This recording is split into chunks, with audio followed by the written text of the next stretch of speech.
Hey guys, it is the Monday night Who Did Not Pick Baz Lenker stream today. All the three people who are looking to get Baz Lenker in their team. Nah, I'm just kidding. How's it going, guys? It is the review crew. Mate, it sounds nice until you try and say it really fast, and then it's like, oh, well, try and get it out of your mouth. Boys, how you going? Good. I mean, score was okay. I mean, I thought it would be lower ranked, but I'm all right with it. Very nice. Yeah, look, it's I had a savior in Dunkley that made my score much better than what it should have been, and considering I had both Pal Pepper and Davidson on the field, I was shocked to get a decent score. So I'll be doing whatever I can possible to hold on to it. Well, there you go, right? I mean, Davidson was a bit of a not a waste, but he's got as much question marks as Pal Pepper and everything else. I guess kind of the beautiful thing about this week and next week is that we can effectively change what would be the entire structure of our teams if you really wanted to. Go balls deep and spend 6 trades.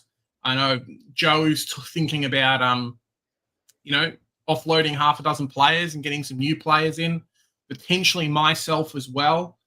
Knee-jerk reaction, boys, or kind of like, hey, identifying the problems? Because as you say, I mean, I scored just over 2,200 is what the people would have seen from the team sheets, but a lot of people scored way worse for some reason. And I thought my score was really bad. Yeah, I mean, you thought you were in for a shocker, then it turns out, you were above par. I actually thought the same. I actually thought, I'm like, damn, like, where it was really hard to try and pinpoint where par was this week, just because I think you were seeing 19s, 20s, 21s, and you're like, oh. And then a consideration that I didn't really take into factor, because as you kind of experience Supercoach, you start to not trust the prediction as much. And you're like, okay, It's usually off by a bit. The one thing I didn't take into consideration is how does it then calculate the flex with all these players?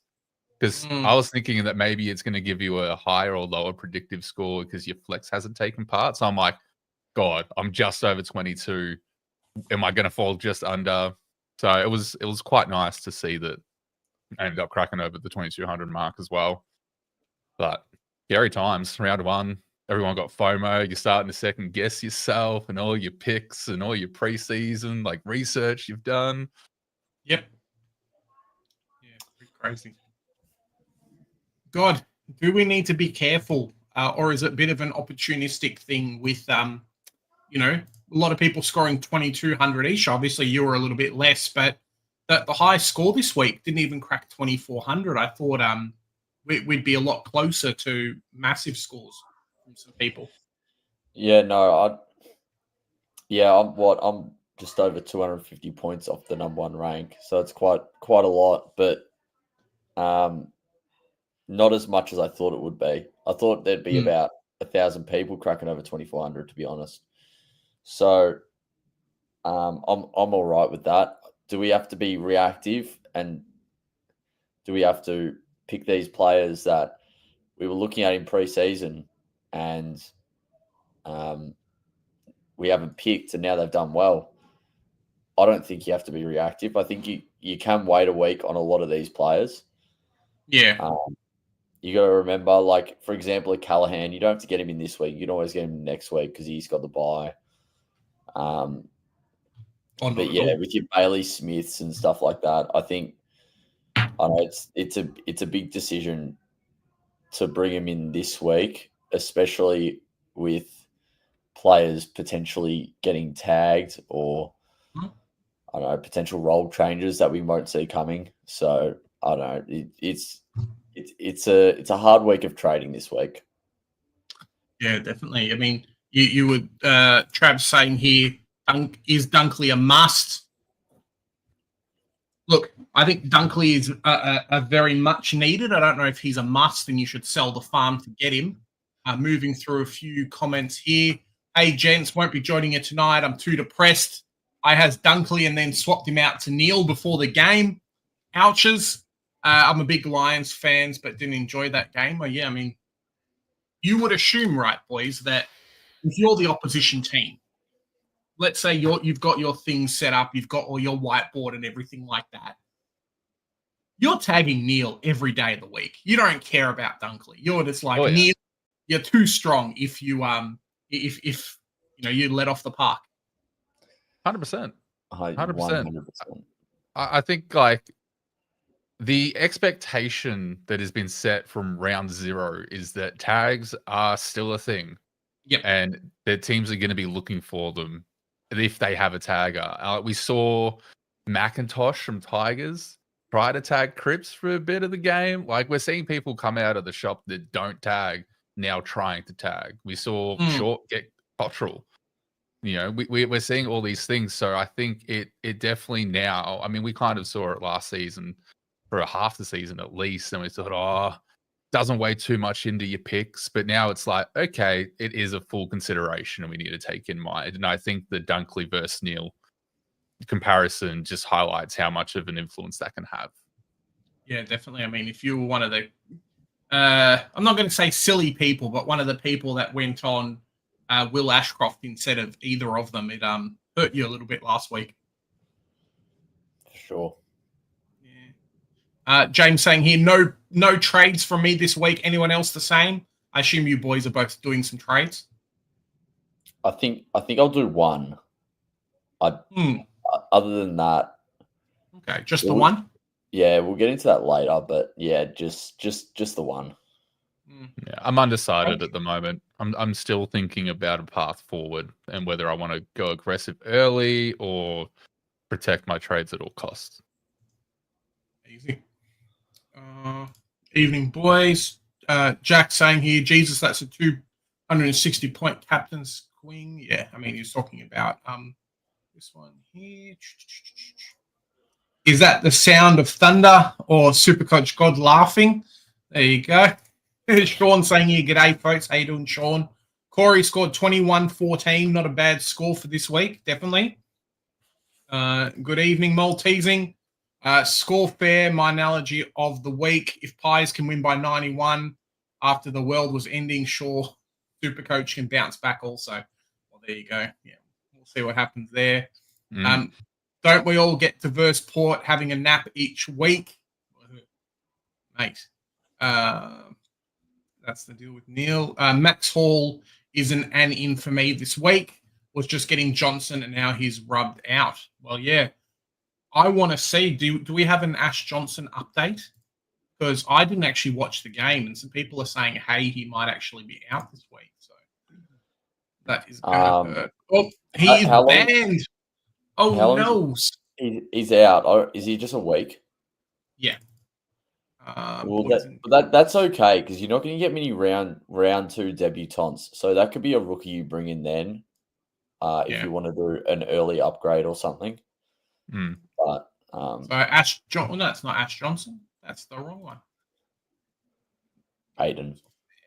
Get me on there. Cool. Yeah, Ash Johnson out for a week. It's looking like boys and girls. So bit of a rough one. 1 game ban for a dangerous tackle in the loss against GWS.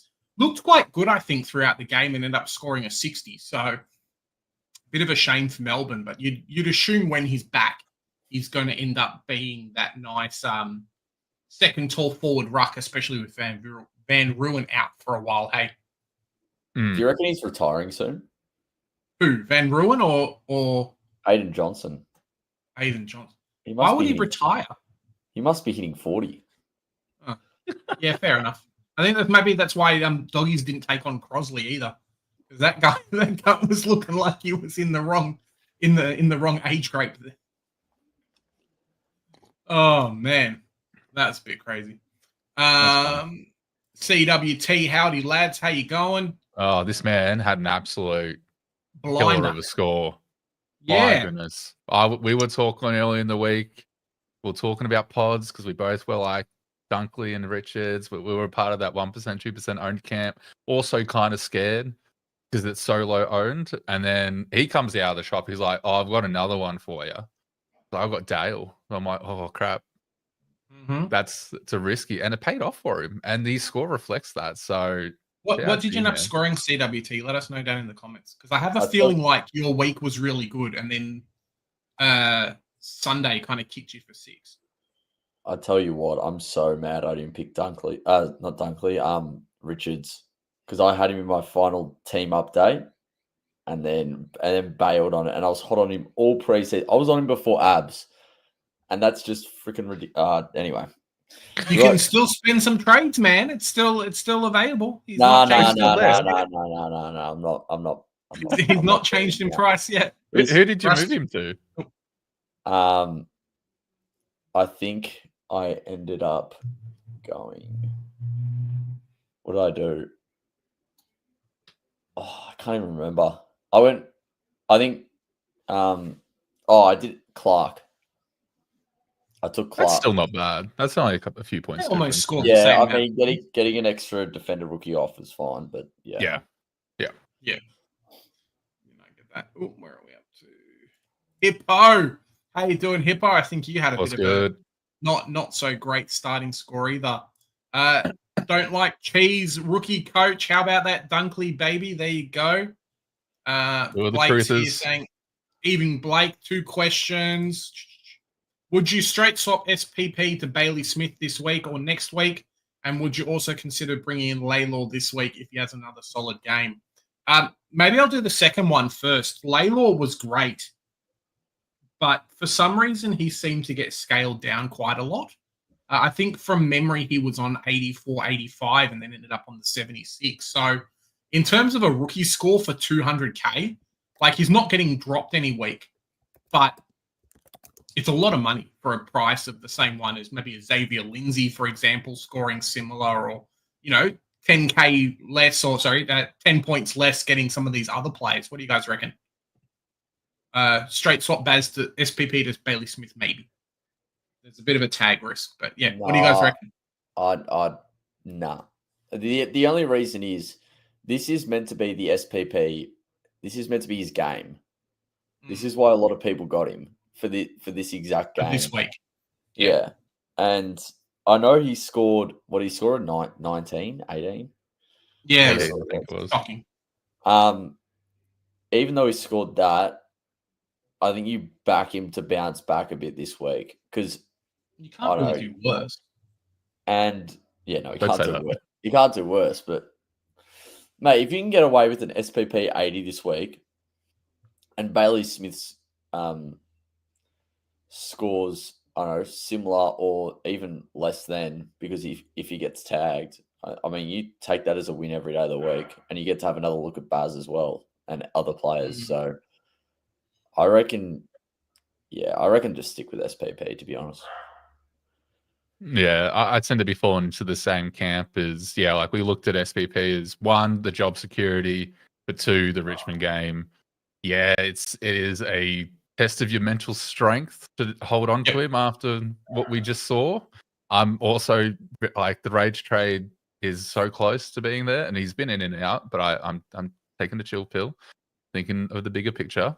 But yeah, Baz came out and did things we all weren't expecting. We saw the knee strapped heavily pre-game. We haven't had any confirmation on the role, and we didn't get to watch him in opening round, and it was a hard watch because some of the scoring didn't add up, and he was just getting points for stepping on the field, in some cases. But look, I think in the first week, unless you've got some players, the only thing I would be correcting is if you've got a rookie that's not playing, and they're not your loop. If you've got a bench full of rooks that aren't named or listed to play, you need to start moving that because your cash in's going to halter. That's probably the only thing I would look to correct in round 1. Otherwise, just give the team you backed in another shot for a week. You say that, and then I've now thrown Perryman in the bin and got baby Ashcroft in, and then got Baz into my team and considering offloading Max Gorn next week and doing some weird shit. So or do what Big J's doing and just go half the team. Catch you later. Yep. Yeah, definitely. You can play the game in very many different ways, and there's no real. You got 40 trades, man. You could change your entire team and then be happy. Bryce, lads, how's it going? Great start for me. 22.91, bloody fantastic. Shannon Humphreys, what's up? How you doing, Shannon? Frankie, SPP, kill me now. Yeah, it's a bit of a rough one, I think, for a lot of us, obviously here, but then also just in Supercoach land. Not going super deep in the forward line. Like right now, I've now got Caleb Daniel at F5, and it just feels so good. Like I almost want to see if I can put someone else in there in a couple of weeks. Maybe we get a nice DPP forward and can do some beautiful things with that too, because there's just vulnerabilities everywhere. Trav's asking here, is Dunkley a must, boys?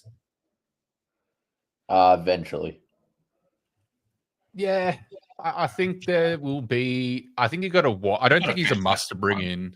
I don't think he's a must now because you passed the tag game with Neil. So, like, if you had a Neil, you don't trade him, please. If you paid up for Neil, do not trade him out. Hold him.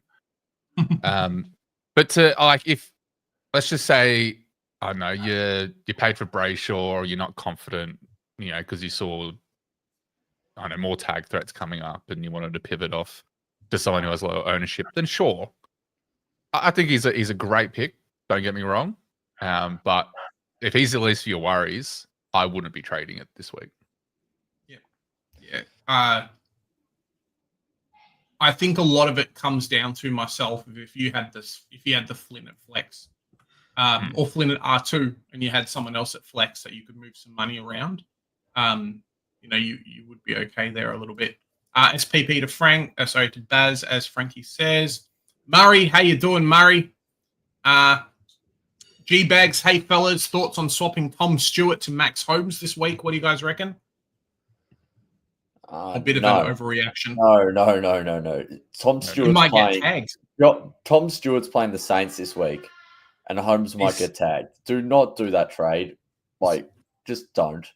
Yeah, we'll go into these two players in particular when you look at the games, but in a very quick answer, don't you dare. Your season will be over. I mean, I don't think it's that extreme, but it's close. Murray Harfus. I need 15 trip Murray. I wish I could just reset my entire team. I almost feel like give up 200 points in Supercoach and just press the reset button, and that's it. If I could go down to 2,200 and just reset my side, life would be easy. Michael thinking of holding this week, definitely. Lachlan Spiteri. Am I stupid trading Neil down to Dunkley? Knowing that Neil will... not putting the E on there is doing my head in. Will go off the chain against West Coast as they don't tag to free up 45k. What do you guys reckon? No. No? We're kind of off the trade, Neil. See, I have a feeling if Neil has another stinker this week, you can really get him a lot cheaper later on. But that's my only thinking with trading him or a Gorn potentially, or even a Sheasel down to someone else who's a lot more value to get some, scoring somewhere else. This happens every year. A primo, a validated primo will score a 50 or less. Round one. Yeah, round one, and everyone will jump off him. It's happened to Laird. I think it's happened. Has it happened to Gorn? I think Gorn did something like that. And then these people react and jump off him. You got to remember you picked them for a reason. Unless there is a serious reason why you were trading them out, then no, you've paid up for them. You're stuck with them now, and they're going to bring it back anyway. Don't even worry about it. Yeah, I couldn't agree anymore. Save a trade. Neil's going to be just fine, and he's most likely going to have a really good redemption game and get you guys some really good spike scores because the fixture's nice, and there's the hardest game is already passed. You guys got it. If you got Neil, you're swinging. You might have had a rougher start, but let's consider the fact that even within the top 10%, it is merely 40, 50, 60 points difference between thousands of ranking positions. So you're not actually as far behind as you might think because we're all very grouped up. So just have your faith and then focus on your rooks. He's also a captain option this week, a very good captaincy option. Yeah. and against Richmond in a couple of weeks, and I think they probably play North in like 3 weeks too. So just to, push some fire on the pick Dunkley as quick as you can. Reed O'Brien, no trade to me this week, even though I don't have Baz. Going to hold on to Perryman and see how he goes this week. Yeah, I hate Perryman so much. Also, SPP as he has Richmond this week. Fair enough. Yaron, how you doing, mate? Thanks for jumping on. Do I trade Day to Levi and Garcia to Smith this week and pick up 200K, boys? What do you guys reckon? See, this is why I didn't like the Day pick. Day has that many tags in his first 6 weeks. He's got 4 potential. He's already had 1. Yep. He's got Bedford, O'Connor, and I was looking at earlier, and Drew. He's got those 3 potential tag targets. I don't know how much Bedford would actually do to him, but Bedford's a decent tagger. I know, but Track played pretty well on him, and I don't know. Track's just a big boy. That's all. Yeah, Day's tall. I don't see the people. I don't really look too much into the Day pick. I was looking at him a lot, and then Callahan popped up, and I thought it was just way better value. So I wouldn't be against getting off him, but wait a week because he's about to go up in price because he's got a 50. He's got a 50 break even or something. Will Day? Yeah, like 49, I think. I was looking at it earlier. So if you really want to get off him next week. Personally, I'm gonna pick him up in round 7 when all his tags are done, when he plays West Coast, and then Richmond, I think, the week after as well. Yeah. So, and he's got Collingwood like a few weeks after that. So, yeah, I think that's the play if you don't have him. But yeah, I wouldn't be trading him out this week. Agreed. Hey boys, I'm thinking of how you doing, Ozzy? Thinking of holding Sardis, SPP, Washcroft, and Perry this week to see what happens. Yeah, look, there's a definite case of holding all of these players. I think maybe it's knee-jerk reaction, but a lot of it comes down to looking at your team. Are you happy with what you've seen? And did you assess kind of preseason being as good as what we hoped it was going to be compared to your team? A lot of people are saying, hey, look, I need to make 6 trades and get rid of some primos and whatnot. Like you're saying, Will Day might go up in price this week, but then be shit for a while. So it's like, cool. Could work out, could not work out. So if you want to keep them, keep them. That's kind of my feeling a little bit. Yeah, I mean, same. I'm like similar situation, like Sardis, O'Sullivan. I've got Sanders, so that's a concern, and Perryman. But yeah, we'll talk about Perryman later because I really want to go in depth with him. But yeah, the other 3, I'm very happy to hold the other 3 if I had them, to be honest. Yeah. Coach, same for you? Yeah, I think we all can get caught up in the rage trade and the oh my goodness, why did I pick this person? Yeah, it's we all do it. Like I think as soon as we have that lockout kind of open up, it's kind of the first thing we do to get it out of our system, and then we kind of take the more calm approach of like, okay, hold on, but what if they play really well this week, and then you're stuck in this middle point? Because I'm currently in that phase of like, do I make some trades? Do I not? It really honestly comes down to how do you want to play. I know plenty of people that trade very aggressively at the start of the season to get to the team that they want, and then just ride it the way home. And then if they end up with no trades come the last few games, then they're happy to take that as the risk by trading early. But again, I get with the current players that we're talking about, like Sardis in particular, there's nothing wrong with the scoring potential. He actually really had great points per minute. It's just the time on ground issue. They threw Redmond into the CBAs. He just didn't play much time on field. He didn't. He didn't. And it's hard and it's tricky because you're like, oh, what's Brad Scott doing? But there could be a thing of, well, they wanted a tagger. They clearly were trying something different because they threw Durham in there as well. Like, there's a few different moving parts that Brad Scott, I feel like, was just throwing magnets to see what worked. It didn't work. So I would be very surprised if we saw Sardis get dropped or not given the role that we've seen him have all preseason. So I would be holding on to him. I'm personally holding on to Sardis and any of those players. If I have them, they're staying in my team. Just for one more week. Just one. Fair enough. Another one. Hey, another crazy not to trade. No, I think we've kind of covered that a little bit. Hi, Joe. How you doing, mate? Callahan to Dunkley and Perryman to SDK. Yeah or no?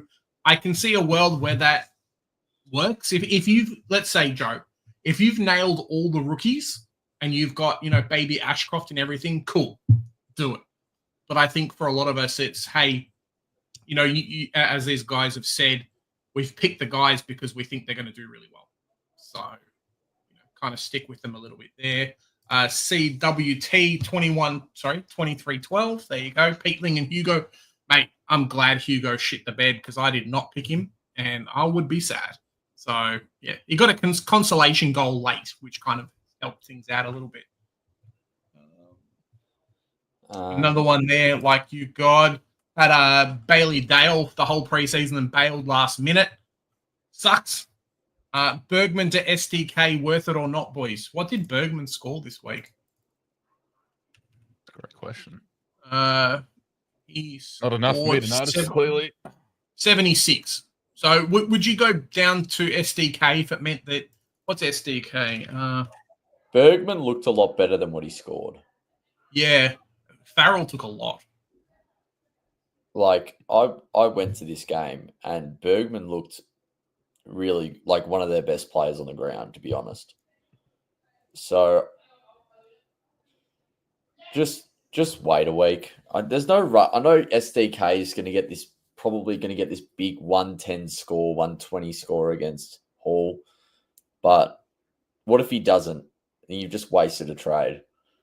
So I don't know. Just give Bergman another week, because what if Bergman against, who's he playing? Richmond goes 120. Then you're just going to be hating yourself for wasting a trade. So I don't know. And it's a pod. Like, this play could actually get you somewhere if he goes well. So I'd just hold for a week. Yeah, agreed. Tony here. Hi, mate. Sam Pepper's gone for a lot of people. Pepper a must break even at 49. Can to Levi Ashcroft a hold play. Yeah, I don't mind it. If you're going to do the one trade, SPP to Ashcroft, cool. Make it happen. I know that, like, we've kind of said it a little bit, but it gets you baby Ashcroft versus three really good teams. I'm really impressed with Ashcroft. I don't think I'm doing the review for him up next, but I'm really, really impressed with Ashcroft. Cool. Dusty's a wait and see. I'm just going to call him Dusty from now on. Dusty is a wait and see. Ashcroft and Lindsay ahead of him this week, potentially. You could end up getting all three in. What are you boys doing with Perryman and Garcia? I assume if you guys had both, consider like consensus is keep at the moment and see what happens next week, or are we getting rid of them? I kind of covered this a little bit, but if you had both. I want to talk about it later because I want to go in depth with it. We'll go through it there. Bryce, how you doing, Bryce? I had 7 players over 120 and 5 over 100.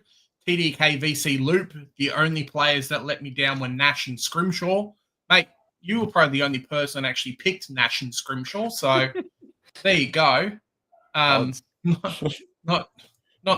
bad there. Scrimshaw's out for 3 weeks and he's injured. So yeah. Well, now he's suspended for 3 weeks. So yeah, that's exactly right. Frieger or DeConning this week, boys? I assume DeConning's just better.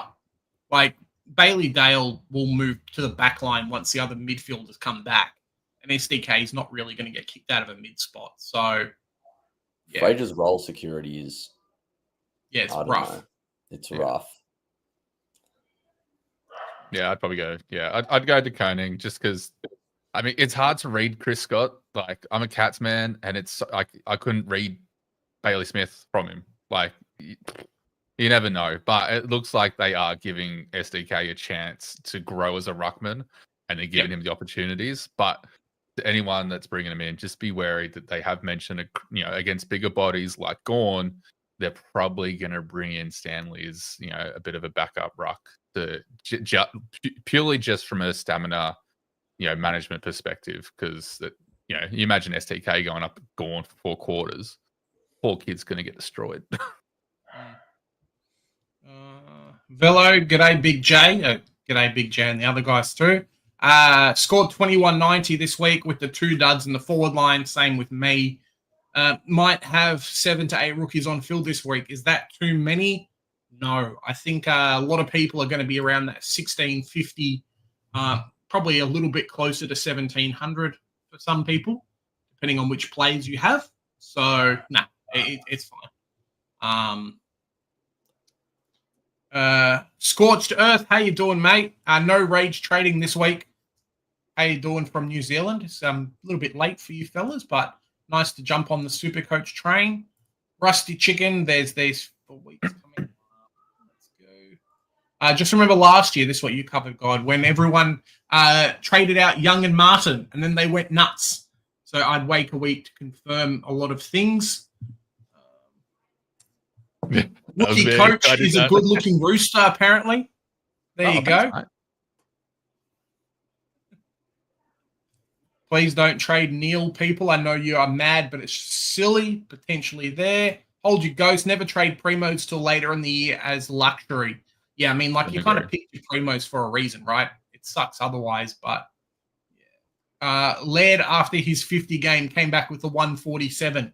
So don't jump off. Well, there you go. Maybe we'll get a Neil 300 this week versus Richmond, right? Oh, can you imagine? West Coast. Versus West Coast. He could do it too. West Coast are terrible. At least North Melbourne win contested ball. Mate, look at how all the bloody Gold Coast mids scored. It's ridiculous. Yeah, the shoved weapon. Humphrey turned into a good pick. I'm like, come on, guys. Yeah, don't go there still. Nash to Long and Scrimshaw to Blakey. Look, I understand. He's got a really freaky team. You got all the Sydney picks, bro. Yeah. I will talk Ned Long. I do want to talk about him later as well because he's tempting me. Go. How you doing? Thank you very much, Yaron. Perryman is my D6. Nailed Levi, Nod, and Hewitt. Bloody fantastic. Even though Hewitt looked a bit dodgy to start off with. Went 3 Primo, Rucks, Gone, TDK, and DCAM. How did DCAM score this week? I didn't actually take notice of it. Very bad. Yeah, it wasn't too good. He went worse than Flynn. How do you... they dominated everything. Just there was no points for DCAM or what? The thing is, DCAM doesn't play good on big-bodied rucks No, that's fair. So I think it was a bit of an average pick, I think, in general. Am I mad considering the sole trade of Perryman to Lindsay via Patton? Also have Max Hall scored 21-22. Look, I would just wait a week. Neither of them are going to hurt you too much. Collingwood do have the early buy, so potentially Perryman goes down a little bit in money, but you're kind of banking on the roll a bit. I would wait on Lindsay. Sometimes these players can just have fantastic games, and then we all get sucked in, and then he scores not so good. So, yeah, thank you very much, Yaron. Where are we looking? There's 70 points that separate 343 to 5K. So definitely very close, and definitely you guys can make up in points. Hey, guys, stinker this week with the 1981. Whoa, mate. Fielded Foss and Sardis over Nod and Nevitt. Unlucky. Neil, SPP, Washcroft, no Smith or Rankin. Perryman, Brayshaw, and Track Pryor and Reed on field. Just disaster. Mate, you can't do much worse. So stick with it, hopefully. As we've kind of said so far, we've picked the players because we think they're going to be very good. Just a bad week, and hopefully you can bounce back. I mean, we spoke about Neil kind of dominating. So maybe look to keep Nevitt and Nod and potentially trade Foss and Sardis if a couple of cheaper guys come around next week, right? Yeah, for sure. Robert, Short, and Perryman averaging 95 will only make 40 to 50K. Yeah, there you go. Must trade out as soon as they max. Look, I think Roberts and Short can definitely average over that 100. Short should have last week. It was ready to go, and then third quarter, Richmond came out and said, "Nah, mate, the ball's not in our backline anymore." So that kind of hurt a little bit. Similar to Roberts, Blakey did get a lot, but we'll go over the Sydney game. They're basically it's a rough one. Well, Short got tagged. Yeah. So that's never going to happen again, because I don't know what team tagged Short, but Carlton apparently. People are overreacting to this Short 83. Like, there is so many people overreacting to this, mate. Short will be fine. He's the only really good ball user in that back line. Everything's going to go through him. He was on track for 120 at halftime. Just chill. Yeah. Even Roberts was okay too. Got gifted a little bit, but he came back. Yeah, he definitely came back. Thoughts on Garcia and SPP to Ashcroft and Hall? 1 KDK in the bank. Look, I don't mind it. If you want to go and do it, just don't spend the boost.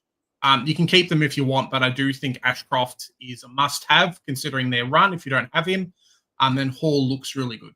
So one to consider there. We'll go over Perryman's role later.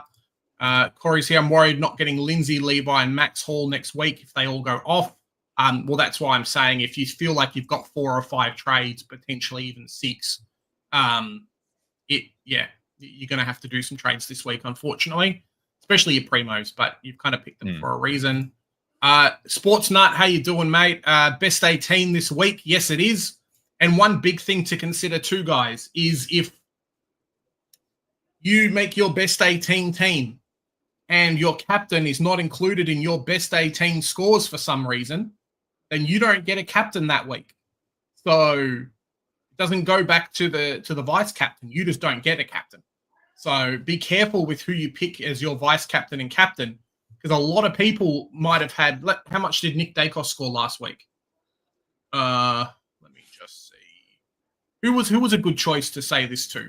Let's say everyone went and picked Lachie Neale as their captain, and Lachie Neale scored a 41. If that happens next week, not that the 41, but if that happens for your best 18 score, you just don't get a captain. So be careful. If Neil scores 41 again, trade him. He's gonna be cheap. By the way, you got to just trade him out. Then he's going to lose way too much cash. You know what? That's the only exception. If they back it up with 2 really 50 around 50 scores for a 650K mid, then you can get him out. Yeah. So just be careful, fellas. One of those lowly unknown rules a little bit could really come back and hurt you guys a bunch. Murray, thank you very much, Murray. Is Baz a must-have this week if you don't have him or want to lose more ground to the 60% of players? It's an interesting point, right? Do you guys jump on the train to join the 60% of people, or if you don't have him, do you continue the antipod? We've kind of said a little bit about maybe not staying with him, but he brings up a good point. After how good he looked, you're not anti-potting. It's just whether you wait a week or not, in my opinion. Okay. I don't think I know we've look, that score's done. It's happened. We're idiots, and we get on with it. But it's like Heaney. It's like Heaney. I didn't pick Heaney last year. I picked Luke Jackson instead. I picked Sanders this year instead of Bailey Smith. It's happened, and you got to find a way to get him in. Mm-hmm. Whether it's this week or next week.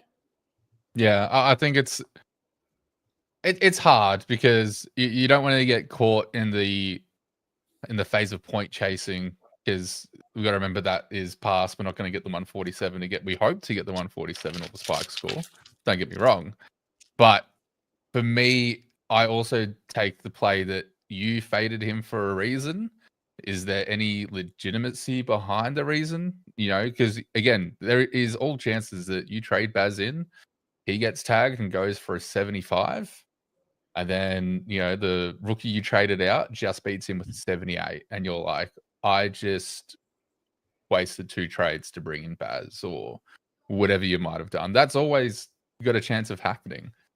For those that faded Shees because they thought he was going to pop off for a solid, 120 first game back, only scored a 108. If you picked a Whitfield, you got 20 points on him.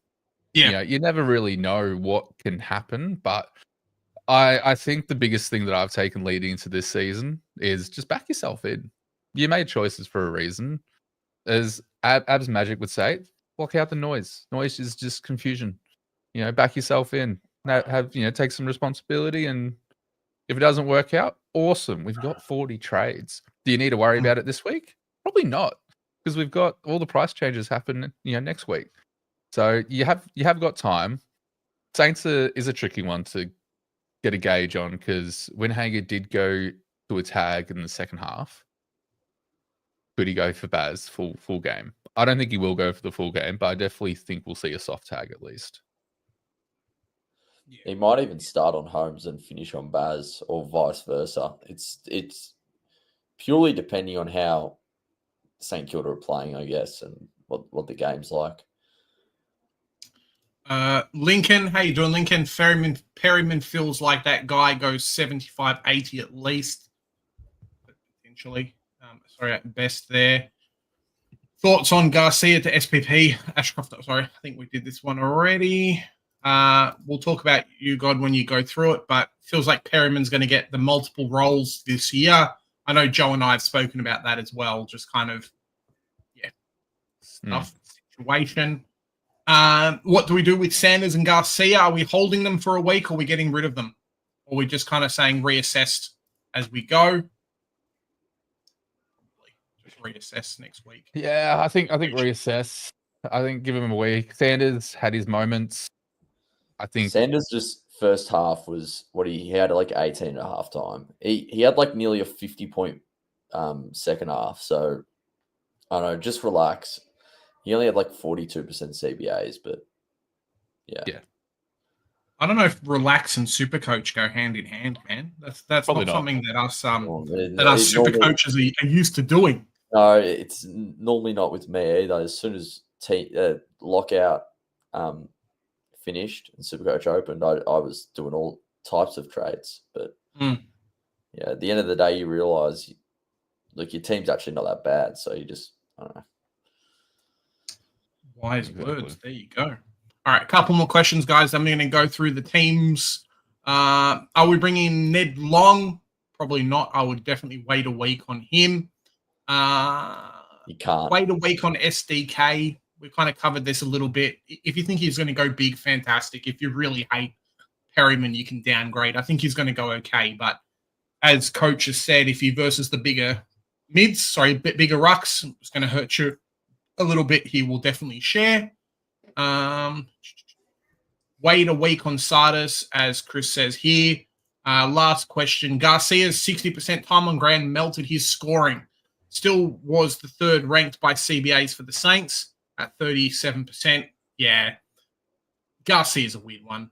This is the reason why I never picked him, to be honest, was he can't play anywhere else. So if he's not in the midfield rotation, he's kind of a wasted player on field, it feels like a little bit.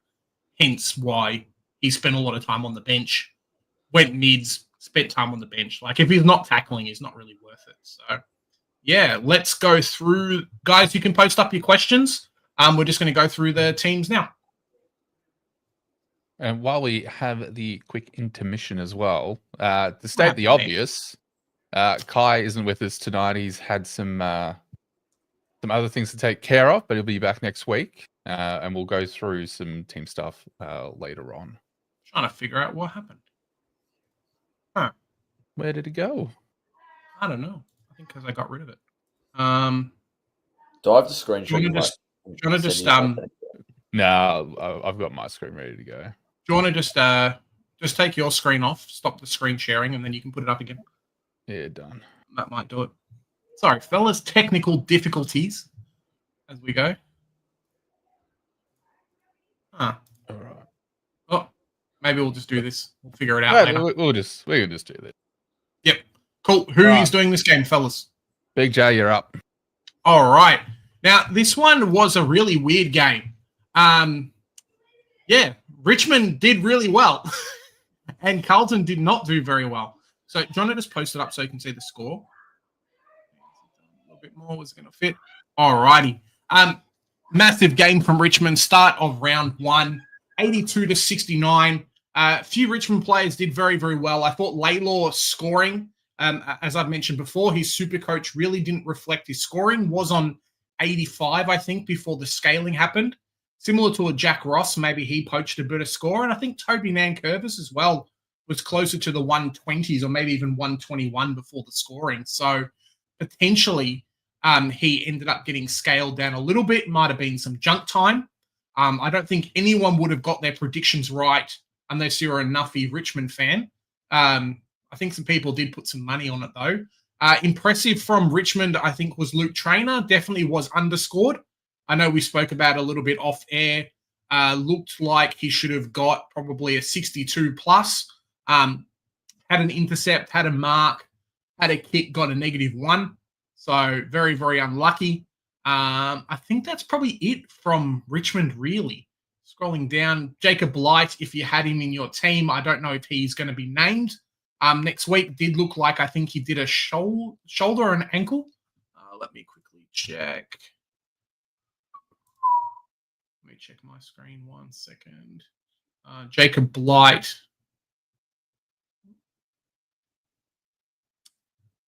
Left thigh corked, yeah. Sorry. So it was corked. He got subbed off for Sunsy. So yeah, not too bad there, I suppose. Tom Lynch, a few people had him. Didn't really set the park on fire. Felt a little bit like an SPP type of pick. I think that's probably it from Richmond. For a team that had a crazy amount of rookies debuting, they only really have 2 or 3 relevant players, which kind of sucks for them. Heading over to the Carlton Blues, probably the preseason's worst kept secret, Tom De Koning, went massive. The only problem with Tom De Koning was a lot of us had him as vice captain, and then Gawn ended up scoring worse.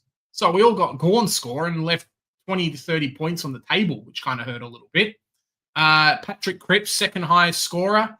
Not sure if this was valid as much, but definitely got a lot of scoring in the second half of the game. Adam Chera with the 106, very nice there. Sorry, I didn't mention Jaden Short. Jaden Short did okay too. Got tagged by Chera, it looked like. Or some people were saying maybe Lockie Cowan or someone. He got tagged a little bit. Huh? I think it was Cottrell. Cottrell tagged Jaden Short a little bit. Should be okay with the role. Looked fantastic. Was taking majority kickouts. Kind of did everything there. Back onto Carlton Chera, 440k, 460k. You're very happy with the 106. Definitely could have done a lot more. Went missing in the third a little bit. Moving down the list, Nick Haynes was a bit of a flop if you had him in your team. Unlucky. Silvani, 100 score. So I think he was a huge hit that no one actually had in their team. So kicked a goal, did okay for them up forward. Was playing down back fourth quarter as the game went on. Went forward because Big Ben Harry Mackay kind of stinks a little bit. So Camporelli did fantastic. Cooper Lord, unfortunately, got subbed off. He was on track for a massive score. No one would have had him either. And then he got subbed off, which I think was the wrong decision there. So, yeah, it's probably about it for this game. Jaden Short did well. Recap. Trainer, get him in your back line if you don't have him. Wait a week on Sam Laylaw. Jacob Blight, unlucky, might not play this week. TDK, obviously keep. Patrick Cripps and Chera, really good because Carlton has some easy matchups. Silvani might be a sneaky pick. You've got him. Love it. Alrighty. Doherty, amazing score considering game time. Yep, definitely. Why didn't Carlton pass to Hollands? Well, yeah. I think Voss is in a bit of trouble anyway, so we'll see. Sorry, Michael Voss, yeah, bit of trouble there. Worth upgrading Cripps to Dunkley? Probably not. Cool. Nah. Let's head into this game. Alrighty. So I'm take us away with an absolute it was hard watching this because I do like the Dons, and they had all chances to play and kick it back, but that first quarter just pretty much sealed the deal on the game. Like, we won.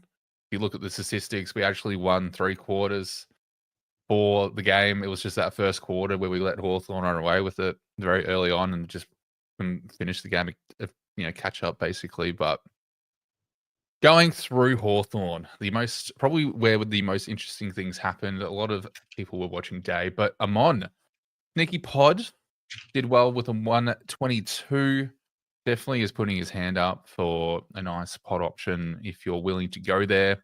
Sicily, now that we actually have a Chol back as well in the forward line, it gave the ability for Sicily to kind of sit back a little bit more as well.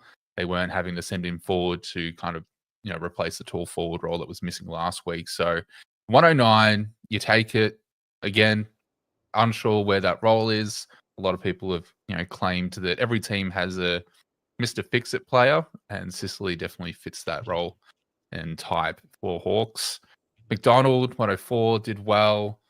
Watson, very nice, 100. Dylan Moore, again, Mr. Consistent, just a 94. He'll be one to really look for the forward lines at some point in the season. Josh Ward, with the Warple injury, we see that he came in and got a nice 84. So if you brought him in thinking he would take up, pretty much some opportunities with that injury, then, by all means, that was a good trade-in. Battle, again, fitting in nicely. Newcomb, I'm not think we're very happy if you have him in. Meek, a 78. You needed to see more. Not sure what's really happening there. He has got a bit of an easy fixture after Essendon. Essendon are well known for being really restrictive on rucks. So considering it's a 78, he's probably still an option and probably still hold and potentially trade down to him from a TDK when Pitnet comes back. The man himself, Mr. Day. We wanted to see more. He had hot and cold flashes through the game, and then honestly just didn't see the ball. So a little bit disappointing if you brought him in. If you are looking to trade him, I would just hold for one more week and then get the price rise, and then he might actually come out and give you a 95 this week. He has all the ability to score well, just some matchups and some fixture issues, but that's okay. Anything else really relevant is, well, for one, Mr. Scrimshaw himself. We saw that he went for Ridley, then he went down, and then Ridley went down. He's going to miss a few weeks, whether from the concussion protocol, but also the suspension that I believe is taken to tribunal, or if not already sorted. This has some implications because now they're a bit weaker in the back line, which means that Sicily can and most likely will have more of that Supercoach friendly role that we're looking for. So does Sicily become like a trade-in option at his price? Potentially. There's all chances you can go up to him from like a Perryman, for example, if you can work out that early buy. We're looking at a 3-week range for Scrimshaw to be out before he comes back in. So if you own Sicily, I would be expecting some higher scoring on average, given that Sicily is probably going to fill that void or assist in filling that void as well. So keep an eye on that. Really interesting to see how Sicily goes now with Scrimshaw being out. So going into the Dons, my goodness, slept on is this man, Cardwell, a 129. He made a name for himself last season. He had all eyes on him as a forward, and he's just kind of picked up where we left off. He looked like the only player that was trying their heart out to stay in the game. Dersma, Draper did quite well. Look, honestly, Draper is potentially a pod pick at a cheaper price. If you want to go there, sure. He's going to have his down games, though. It's definitely up there on the highest end of things. Durham, which we saw tag, not fun, but still managed to get a 92 out. The concerns of merits are real. Is the era of merit over? Mr. Consistent, always providing at least 115s. I think the role's potentially changing. I think he is making way for the younger guns to take over the midfield. Looks to be spending some time behind ball and then in forward line when he needs a rest. Really interesting and one to watch. If you start him as a pod, it's not the absolute end, but potentially watch to the buy to potentially move him around and trade him out to a better performing primo. Redmond is probably the most frustrating man out of this team outside of Brad Scott himself, because he actually got some CBAs and was thrown in there outside of our man that we all hoped would give us at least an 80 in the midfield. So it's bittersweet. Let's hope we don't see this ever again. Yep. That's all I can say. We don't like Redmond anymore. Perkins, he also got some CBAs as well. Nick Martin, I know a few people had him as a bit of a pod in the back line. The unfortunate thing is that he is kind of Mr. Flexible. He can play in the back line. He can play as a forward. And it seems like he is most likely starting wing as well. So a bit tricky. Again, one of those sort of Mr. Flexible, Mr. Fix-It guys you can't really rely on to be consistent high scorers. They're going to have their spike games. Martin can definitely have higher quality games, but I think the role is just a bit too open for us to really consider him as an option at the moment until we see some changes. Yeah, we'll see what happens. Shield, I think most people hopped off him, so I'm not going to go into him too much. Kako, really interesting for me personally, because I had him on the bench and I thought a 62 was chump. Turns out it was much, much better than it should have been. Yeah. If you had a Kako 62 on the bench and you had Pal Pepper on field with an 18, it stung heavily. I know the general small forward argument is that they're going to have high spike games and then low standard games, and their floors quite low. I actually really like the fact that Kako seemingly had a bit of a quiet game. Only had 3 shots on goal. 2 were from a pocket and not that great. And he was able to get just 1 goal and still was able to generate a 62. We see what he can do on the opposite end of that when he scores like 4 or 5 and he gets into the 90s. So I think this is really promising and, for me, very fieldable in the best of 18. So you have Kako, you're sitting pretty.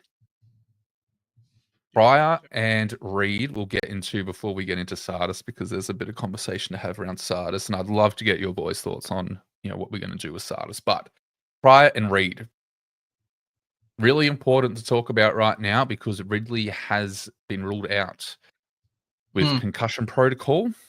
So this opens up a bit of space for both Reed and Pryor, but I believe the more prominent beneficiary is going to be Reed, just being that slight taller interceptor that we have seen so far. Yes, he's a bit slow, can't really pace up with the rest of the comp, but we may see him get some kick-in duties now. Or he had only a couple kick-ins last game, but we should see some delegation sent back to Reed being that interceptor. Pryor, I still think is a very safe on-field. I think he's just going to obviously be given a little bit more opportunity as well. Hopefully he can execute those one-on-one matchups a little bit tougher. We saw him struggle last week, just having those contested one-on-ones. So hopefully we can see a little bit better from him. It might just be some match hardening that we need for the Rooks. But I think Pryor and Reed, if you have them in your back line, I think they're perfectly fine for you to field into this best of 18. Now, before I give my final thoughts on Mr. Sardis, boys, what are you doing with him? I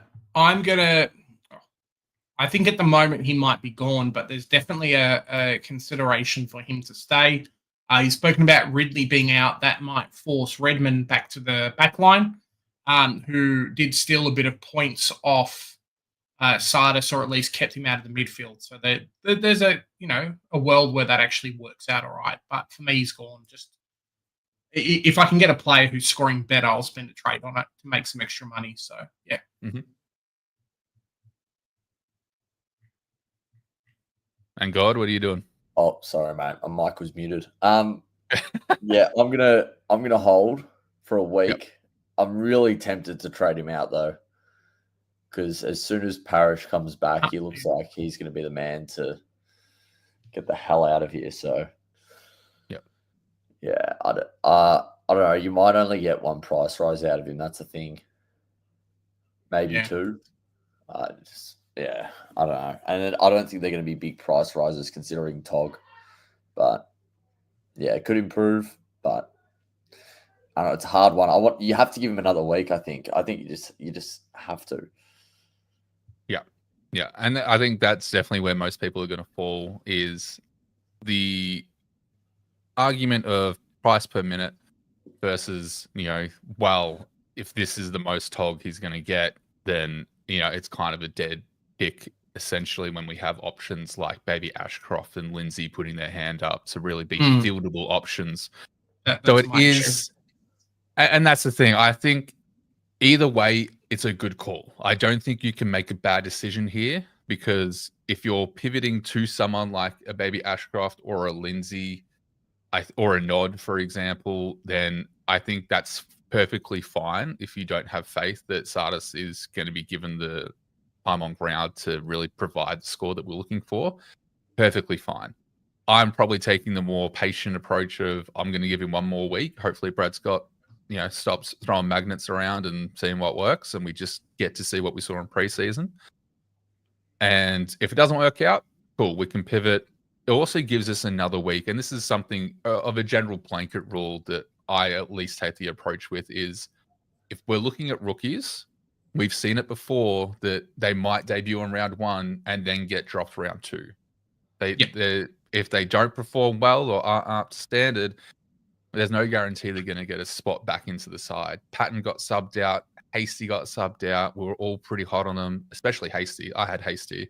He was doing so well. And copped a sub. I hate Ross. But these sort of things, the more time we have to kind of take a step back and reflect, the easier it will be to identify who the pivot is to. Because they've gotten consistent games. They've gotten at least the first 2 games in and they're on their bubble. So not a bad option either way you throw it. And if you have Sardis and he scores a 30, remember it's best 18 this week. You can afford to, and if you have the players, I mean, you can probably, I don't know what day he's playing this week, but you can have him in a loop with someone, like maybe him and Finn O'Sullivan. Like if you have a Callahan, for example. But yeah, I don't know. When it's best 18 and he's only played 1 game, it's just, I don't know, I think you have to hold. Definitely. All right. I would love to take this game because it's a category game, but I feel like we haven't heard enough of God. So God, I'm gonna give this to you to give us the run through of this amazing game from the Cats. I've got my mug with me just because if I had a lid on it, I'd say the lid's off. But it's a mug. But take us through it, God. Baz will score 130 against Saz. Sorry, Baz may not have had Rankin. Cool. I think that's probably it, guys. If you've got any questions about this game, chuck them in. We'll jump off before we head over to the next one. So yeah, go for it.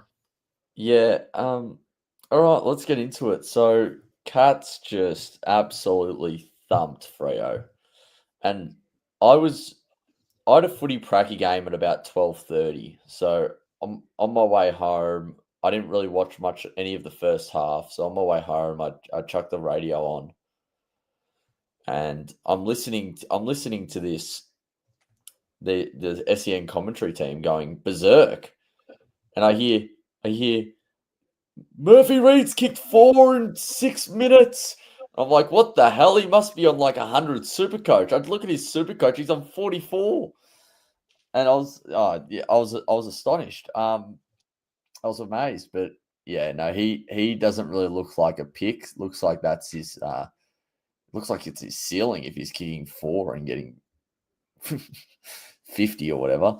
But yeah, if getting more into this game, I think Bailey Smith is definitely the talking point.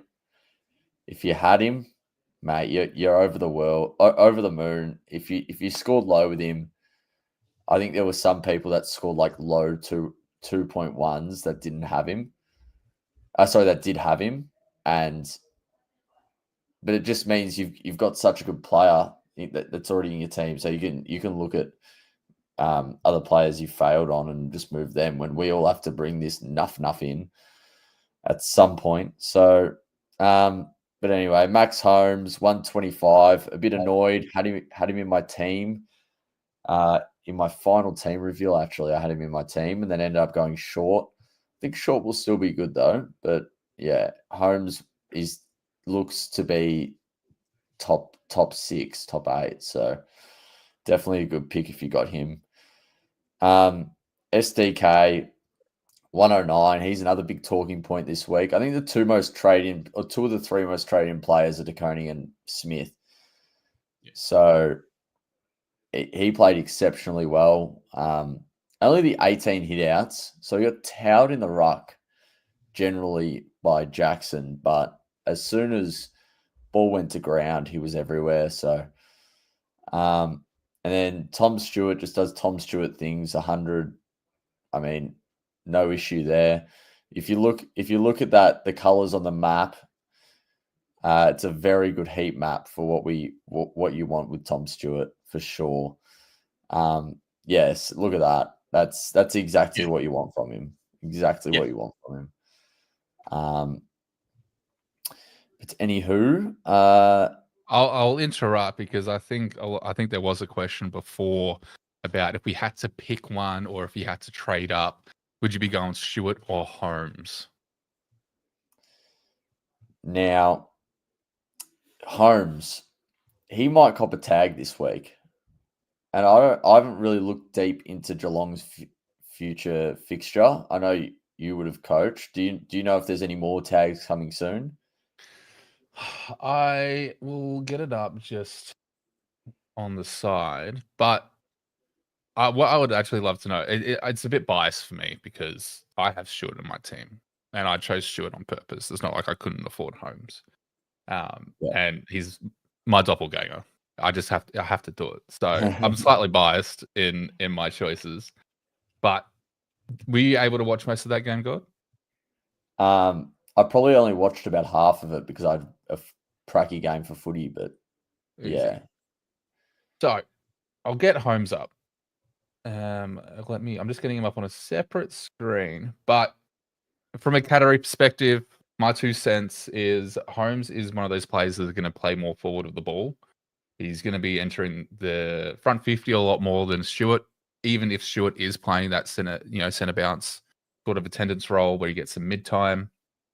Reason being is at the moment, from the looks of it, if this role consists, we saw it happen towards the end of last season. It looks like it's happening this. What I will actually do is we have a look at the CBAs. Let's just go to Geelong. Mr. Stewart had 50% CBAs and Holmes had 62.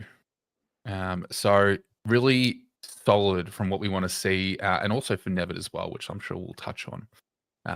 But with that in mind, what we saw happen is we had Stewart do some CBA attendance, and then he would sit back from behind the ball and float as an interceptor.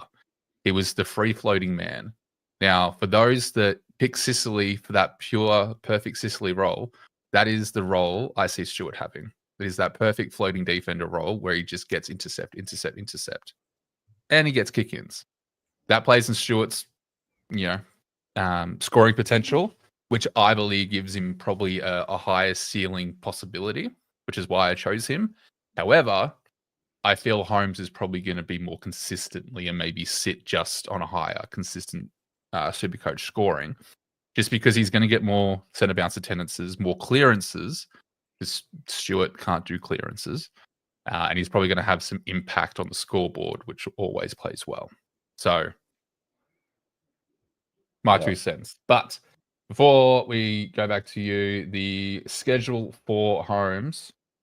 So we got Saints, could potentially be tagged. We got Brizzy, then we got Melbourne, we got Adelaide, Hawthorn, Carlton. I don't foresee any tags coming up. Maybe a Hewitt from Carlton, Perryman potentially from Collingwood if that's his new role. I hope not. So he's got in round 8 and 9 and 10, he goes Perryman, Bedford, and potentially Drew. So for the early fixture, I think either, and Stewart can cop a tag too, but I think Holmes is probably going to see more damaging, and probably Smith as well. I think there's 3 options tags can go to, but we don't see tags until round 8, most likely. Apart from St Kilda next week. Yeah. Wait, so did he get Holmes or Stewart? Did he get a neck hit? What's? Yeah, someone saying here, Tom Stewart spent the first half off with a sore neck and then smashed out an 82 from the last 3 quarters. I knew he scored poorly. I didn't realize he'd got a neck hit. Yes. So great point. I was scared watching it. But yeah, so he put his head over the ball. Big old Jackson comes in, gives him a little tickle on the back of the neck, and he sat on the bench for about 10 minutes, maybe most of 1 quarter, just getting some stuff done on his neck, and then came out and was able to scrap through 100. If he didn't go sit for that period of time, it would have been a minimum 115. Easy. There you go. 120. Scorcho Freo will towel up the Swannies. There we go. We'll see how we go. All right. Well, let's get back into it. I don't know. Mitch Nevitt, obviously must have rookie, I think. Hopefully you all started him. Hopefully you all fielded him. I had him at flex. Me too. Yeah, so I think that was a successful 150k rook. And then Dempsey, is he Supercoach relevant at all? People picking him at all? Don't know. Not really. I doubt it. Well, he got an 80.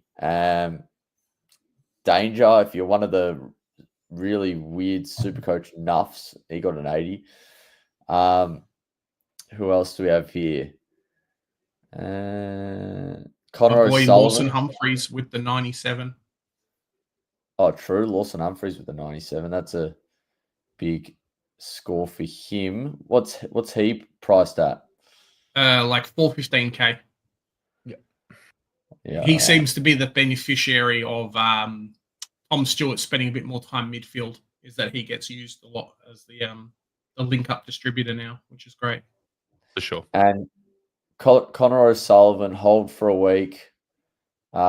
He's probably fine. I mean, every bloody back rook scored 50, so wouldn't be concerned. Yeah. On to Freo. Jordan Clark I thought he played really well. I thought he had a bit of a quiet last quarter, as I think all the Freo boys did. So he could have definitely scored a bit more. But yeah, if you have him, you're happy with his game. And I mean, there's not much else to say on him. Sarong, I've got Sarong. Bit concerning, considering you could have spent 20k less on a pod Dunkley. But yeah, it is what it is. I think Sarong will be good. He'll probably average similar output to what he did last year. So that's why we picked him. Brayshaw, I don't know, the tag swapped between Sarong and Brayshaw, didn't it? It was like Brayshaw in the first 3 quarters and then Sarong in the last quarter. Something like that. Yeah, there was some tag switches. O'Connor was doing some work on him, and it's an O'Connor tag. It's not like a Jordan tag or a Bedford tag, but it's just some soft attention. Yeah, and then Matthew Johnson with a 98. Probably wouldn't go there with him being a mid-pricer in this sea of mid-prices this year. Luke Jackson, 91. So if you picked him, you'd be pretty disappointed with a 91, you would have thought, considering he played 65% CBAs. Yeah, I don't know what his ownership is, but I think it's actually reasonably high. Like, it's not low. So, yeah, you'd be a bit annoyed. O'Driscoll, I mean, if you don't have him, correct to him this week, correct to him next week. I don't really mind, but yeah, he's someone you definitely need to have on field as well. Who else? So Murphy, Corey Wagner, 77. So what's he priced? He's about 310. Yeah, 360 something, I think. 360 something. So I think a few people went him. I did hear of people going to him. Probably a pass, considering you've got an SDK there as well. 341.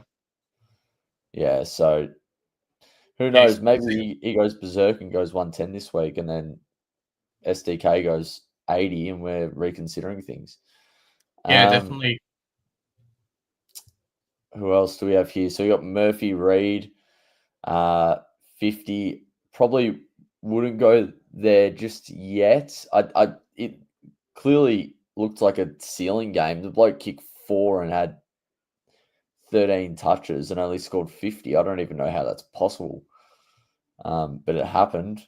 And who else? Liam Reedy, 34. So, yeah, look, honestly, I think it was a bit of a silly pick to begin with. I don't think anyone should have really been going there when you've got Boyd right there, unless you wanted Boyd at flex. Even then, I don't know, probably not the best option. And Sam Swiskowski,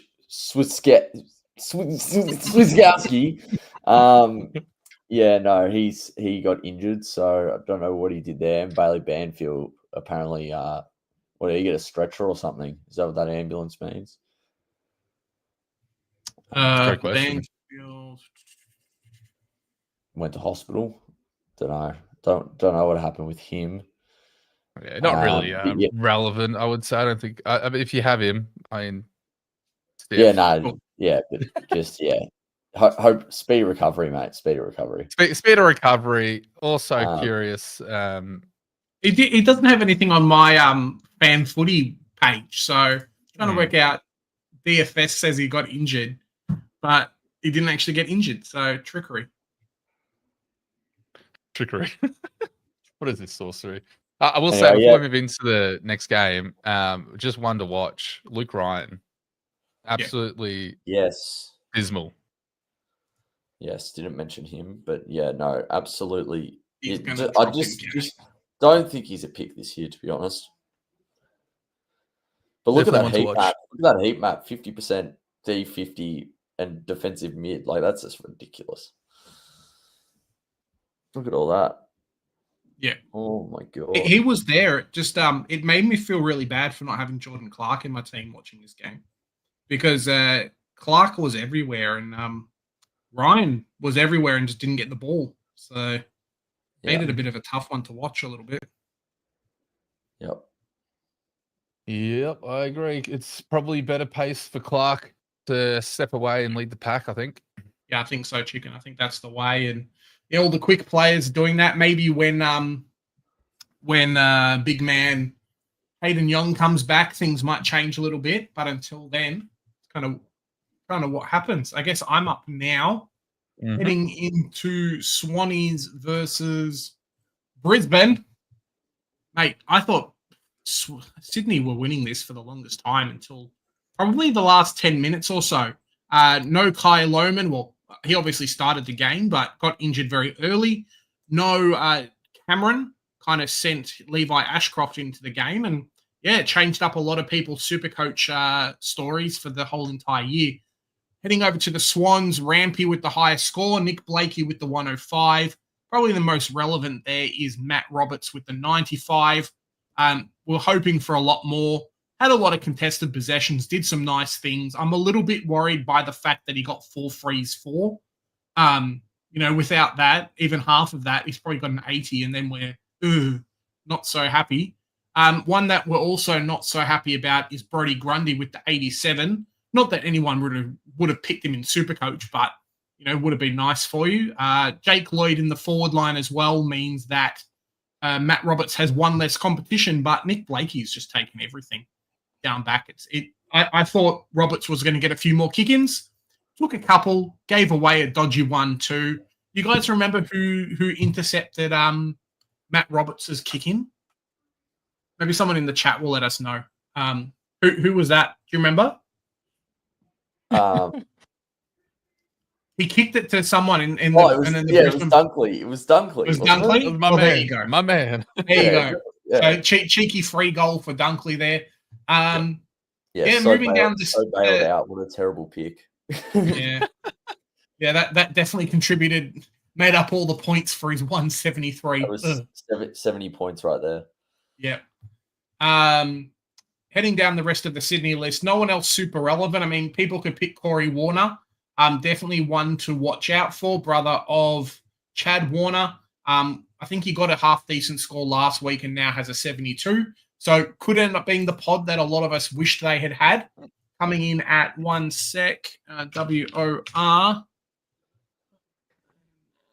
AR, isn't it? He's about 150. About the same. 148K. So potentially. I mean, he's going to go up in a bit of cash. Let's see. Has he played Corey Warner, negative 39 break even.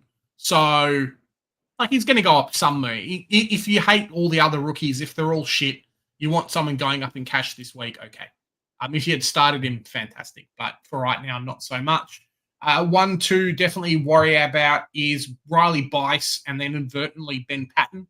So there may be some big issues there in terms of, like, everyone started Patton because they just don't have defensive rookies and he's more expensive than a 117K. So if you do downgrade to somebody, cool, you've made a tiny bit of money. But Patton got subbed out. And I feel like that was a bit unwarranted. Maybe there'll be something throughout the week talking about it. But the guy went at 90% efficiency. I just don't think maybe he was the right pick. And then they had to inject something else into the game, hopefully. But Bice, when he came in, looked fantastic. So there's a bit of talk at the moment that Justin McInerney has been suspended. If the suspension holds, potentially Patton kind of comes in on that wing spot. Means that Bice comes in on the wing spot. Maybe Patton survives a bit. I think there might have been another player that had been injured from that team as well. So a couple of rookies there. Our defensive line really is the liability this year. And we're lucky that it's best 18 after this week. So you can have a dud rookie or two and hold out to see what happens with the Swans. But yeah, it's not great. Yeah. Oh, maybe it was Melican. Melican was out. Let me just see what it says. No, maybe it's okay. Heading over to Brisbane. Now, if you don't have this 605K player, it really hurts. In the big Josh Dunkley, 173, highest score for the week. Bloody fantastic. We're going to do as well, guys, if you haven't noticed. On the thumbnail, it's going to have the highest score of the week as the person there on the picture. So there you go for that. 173 just went massive, dominated everything. We'll look over Lachie Neale in a little bit with the 41, but that's why effectively he went massive. I mean, we've spoken about it at pre-season. The age-old Petrarca and Oliver, when one goes big, the other one generally doesn't because of a tag and other things. So, yeah, just a bloody fantastic game from him. 16 contested possessions, 6 clearances, 4 clangers, but who really cares? Just dominated. Dane Zorko with the 139. So was looking slow and then went bananas in the last. So 2 goals, pushed up quite far up the ground, which was really nice to see. Kicked a couple, I think, as well from outside 50. So definitely, kind of that Tom Stewart type position there. Oscar McInerney, 110. Moving down the list to really Supercoach relevant players who I haven't spoken about. Levi Ashcroft just dominated. I mean, he only went at 60%, but played effectively the full game, as opposed to his brother. And I kind of said this heading into the preseason. They look for Levi on field. They don't look for the other Ashcrofts on field. So they'll actively look for him either out of half back or just in transition, whatever it is. Maybe he's the better player out of the two. But you just watch that game again and you'll see them be like, hey, where is he compared to everyone else? So it means that he's going to see a lot of the ball generally, even in favorable matchups. And I think after this game as well, he probably isn't not best 22. What do you guys reckon? Yeah. Look, I think it speaks for itself. Got the opportunity to step on with the outs of Charlie Cameron. Wasn't a sub no longer. If you were paying attention, you got him on field and he delivered. Like, there's no way after that performance, and the coach even said he helped us win the game. Oh, of course. There's no way. There's no way he's not best 22. No way. Yeah, has to play.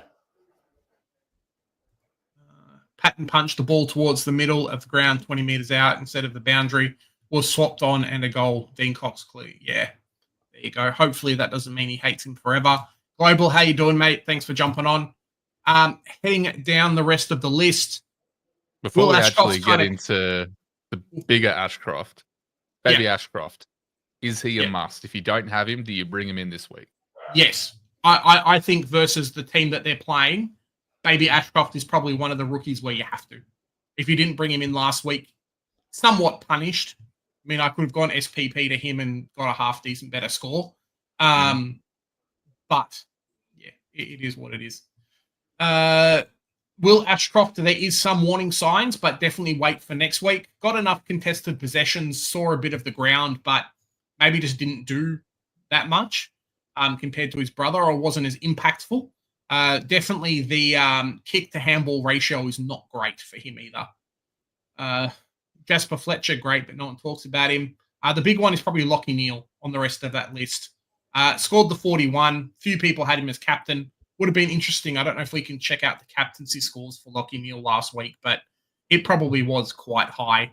Hence why, the highest score was a 2,390. And yeah, there are a lot of, 2,200 was basically top 1%. So bit crazy there. Won't cop the tag every week, but definitely is susceptible to the tag this year. A lot of teams have got a run with player/tag. Seems to be flavor of the month at the moment, which is, not great. But yeah, I think everyone's going to tag him over Lachie, over Dunkley or Zorko, whoever else, because hey, Sydney almost won. I mean, James Jordan is a bloody fantastic tagger, probably best in the league, in my opinion.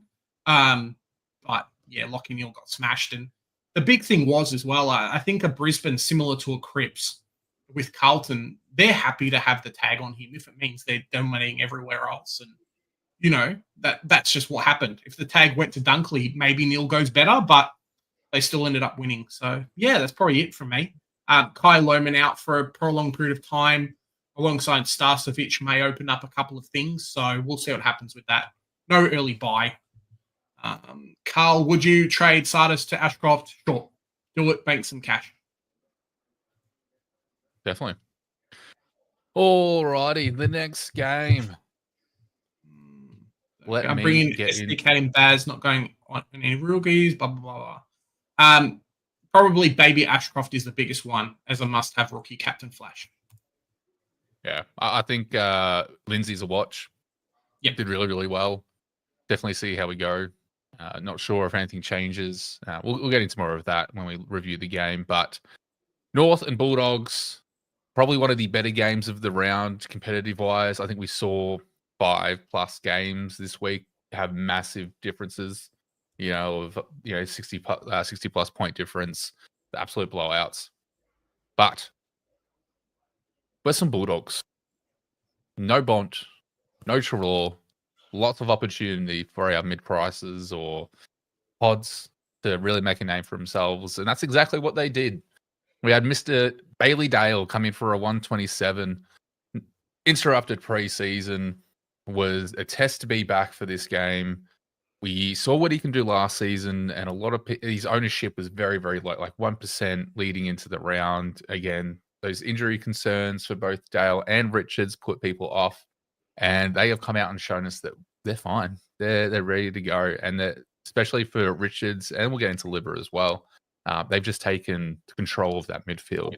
So Dale, a 127, Liver, a 120, and Richards, a 119. Again, Dale and Richards been absolute pods, provided the difference in areas where a Neale went 41 and a Sarong and Brayshaw went 100. So opportunity to take on a bit of a difference there. The surprise factor was Mr. Kennedy. Out of the woodshop, another mid-pricer.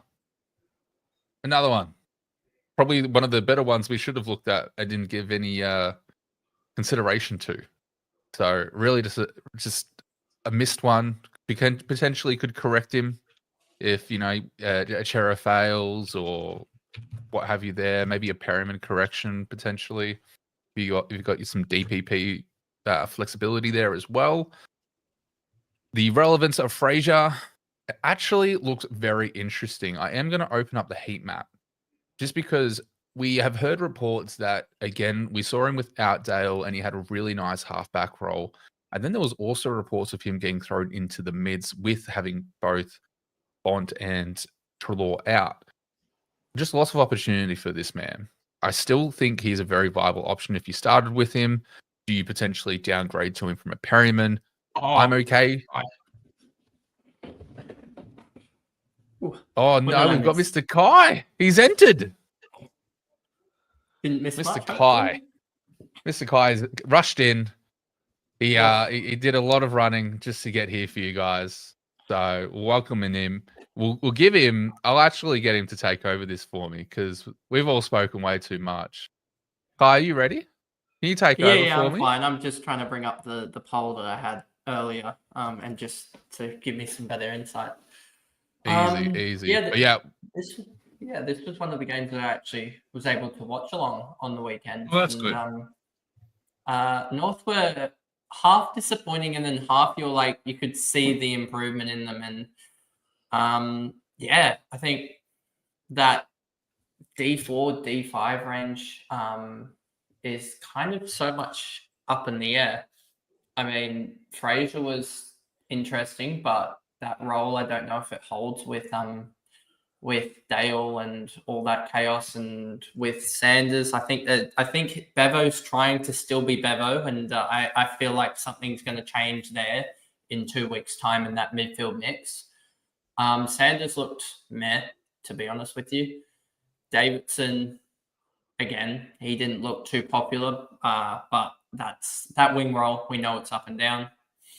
And then for North, it was basically about 3 guys, and the rest of them did nothing. It was Sherry, Simpkin, and Sheasel. I mean, Powell was also pretty outstanding, but he didn't really reflect it in his Supercoach score. Outside of that, I felt like North, again, their bottom 6 to 8 just feel very, very weak still. And I think that's what was the difference in the end, is that even with the 6 or 7 out for Western Bulldogs, they still felt stronger in the end. And I mean, Sam Darcy, it just looked like no one could stop him at points in that game. But yeah, that was sort of my 2 cents on that game. Love it. Alrighty. I am curious, before we jump into the next game, Mr. Foss, if you have him, we looking to trade him out. Has he done enough to warrant his price tag? I think his job security is definitely better than Sardis's. That's the thing. That's the thing. Yep. So he could have one spike game and bang, he could get close to 300k. So I don't know. I think you trade, because Sardis's job security, I feel like, is so poor now, knowing that what his TOG is, and considering Parrish is back in 2 to 3 weeks, he might be the straight swap for him because they're similar players, right? So I think you probably favour O'Sullivan over Sardis. Yeah, for me, probably talking a little bit as the resident North Melbourne person, I think just go back to the team for a sec. Boss, I think, stays in the team. I'm just more banking on the fact that you have to be, smart with your Supercoach picks and whatnot. And if Lindsay goes bang next week, it's an easy 50k plus a huge bonus in terms of price as well. So he's probably the big downgrade. Unfortunately, Griffin Logue is out for 4 to 6 weeks, which means we could either get a Dawson coming in to fill a similar role, or if we're lucky, we could get Matt Whitlock into the team, who has done very, very well the last 2 weeks. DPP, defender, forward. So could end up slotting straight into that spot. The coveted, hey, look, we traded Richmond our first round pick this year. So, yeah, something to watch out for there. North Melbourne stink a little bit. So hopefully a big jump from Sheasel. But if he scores poorly again next week, and I'm talking not 110 plus, a few people might jump off him, hoping that he'll drop in catch and then going there. Caleb Daniel is one to watch out for. Maybe not the keeper that we thought, but definitely the cash cow. He pushed really high up the ground. Like, look at that stat. Like, it was Caleb Daniel, hey, I'm going to be the kick-out merchant.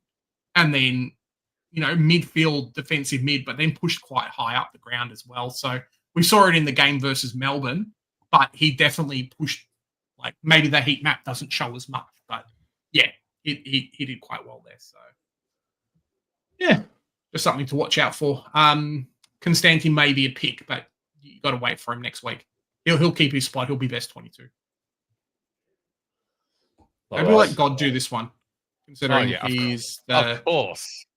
There's going to be a highlight. There's going to be a highlight after the Perryman comments. You have to go for it. There's going to be a highlight reel at the end of the year of me overreacting to every single Collingwood game. So we're winning the flag, baby. We're winning the flag, and we're back, just like that.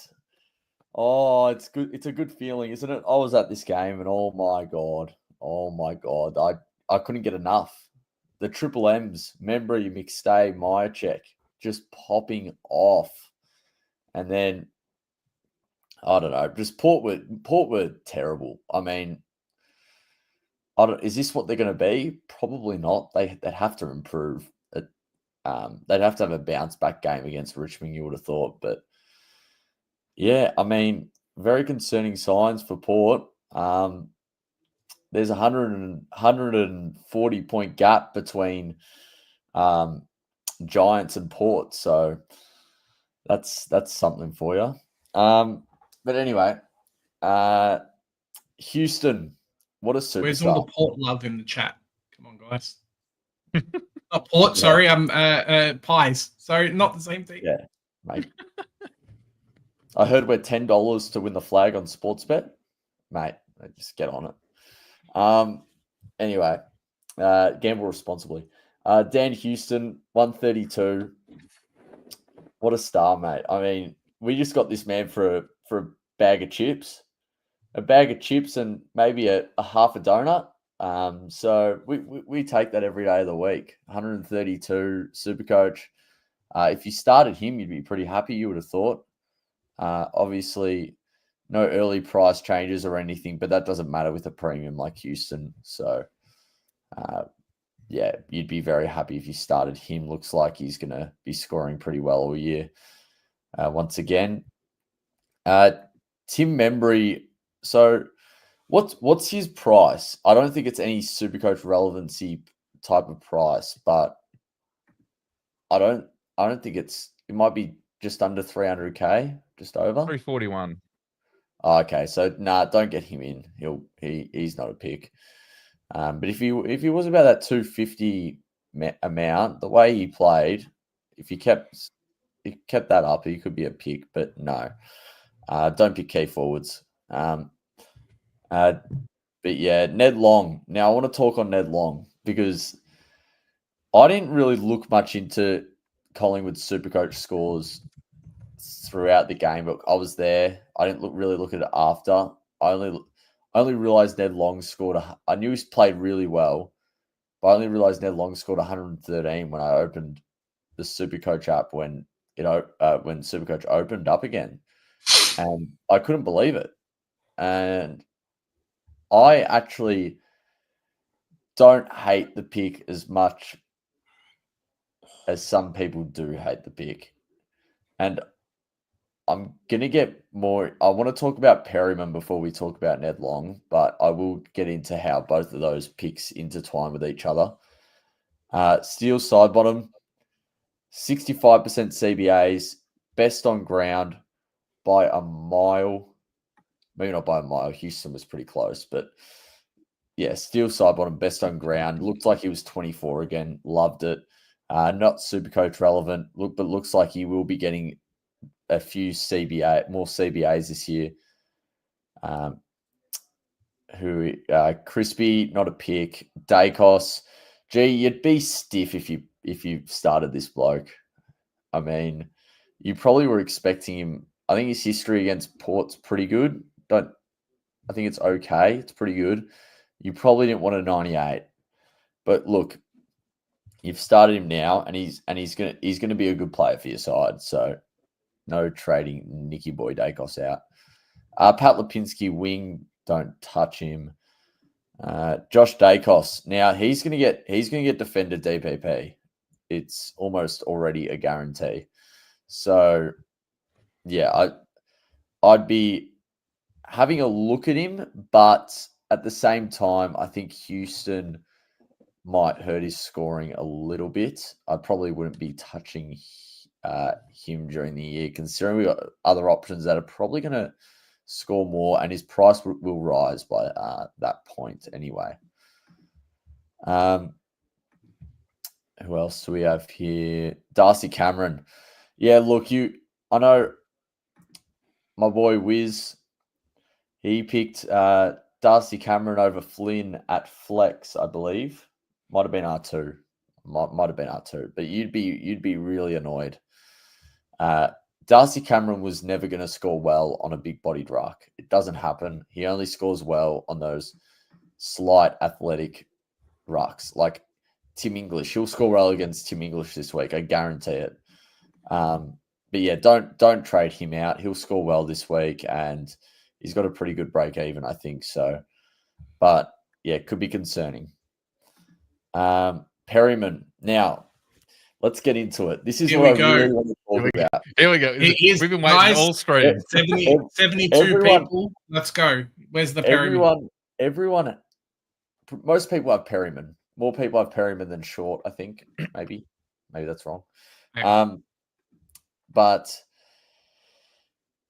very concerning signs. If I see this man move from, I've never seen a player move from mid to a wing to defense to a tagging role as quick as this man did.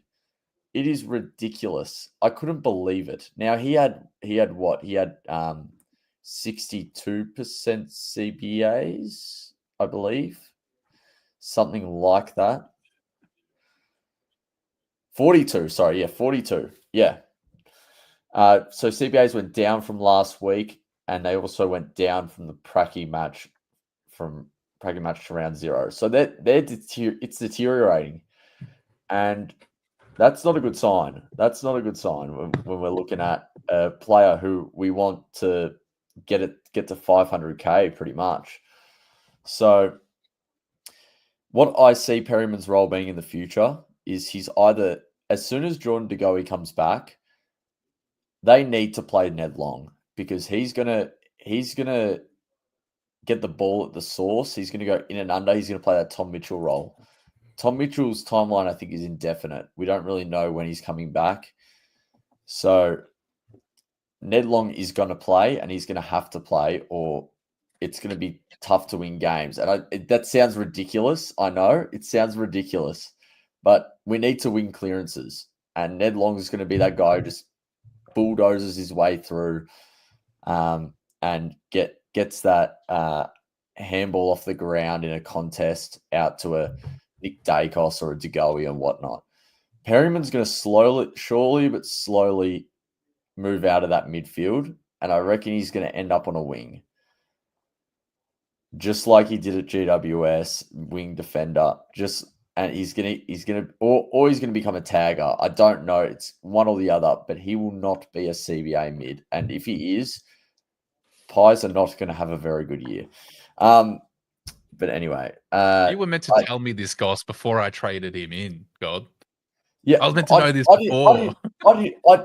I've only come to this realization because of how well Ned Long played, and how now I realize how important he is to our side. So I could be completely overreacting, and I could be completely wrong, but that is why I'm getting Perryman the hell out of my side this week, and there is a world where I do get Ned Long in, and Ned Long's scoring history is very bad. Very, very, very bad. And that's definitely the highest score he's ever gotten by at least 50 points. He came off danger. He came on as a sub last week. And he had 26% game time for 30 points, and he got about 30% CBAs. or 20 CBAs in 26% game time. That's pretty damn good. The only issue with him is sub risk. Now, if they're going to play Pendles as a sub again, which I don't think they do, I don't think Pendles will be in the midfield anymore. Unfortunately, it's sad, but it's not going to happen. I just think, based on all of that and what I've said, De Goey's coming back.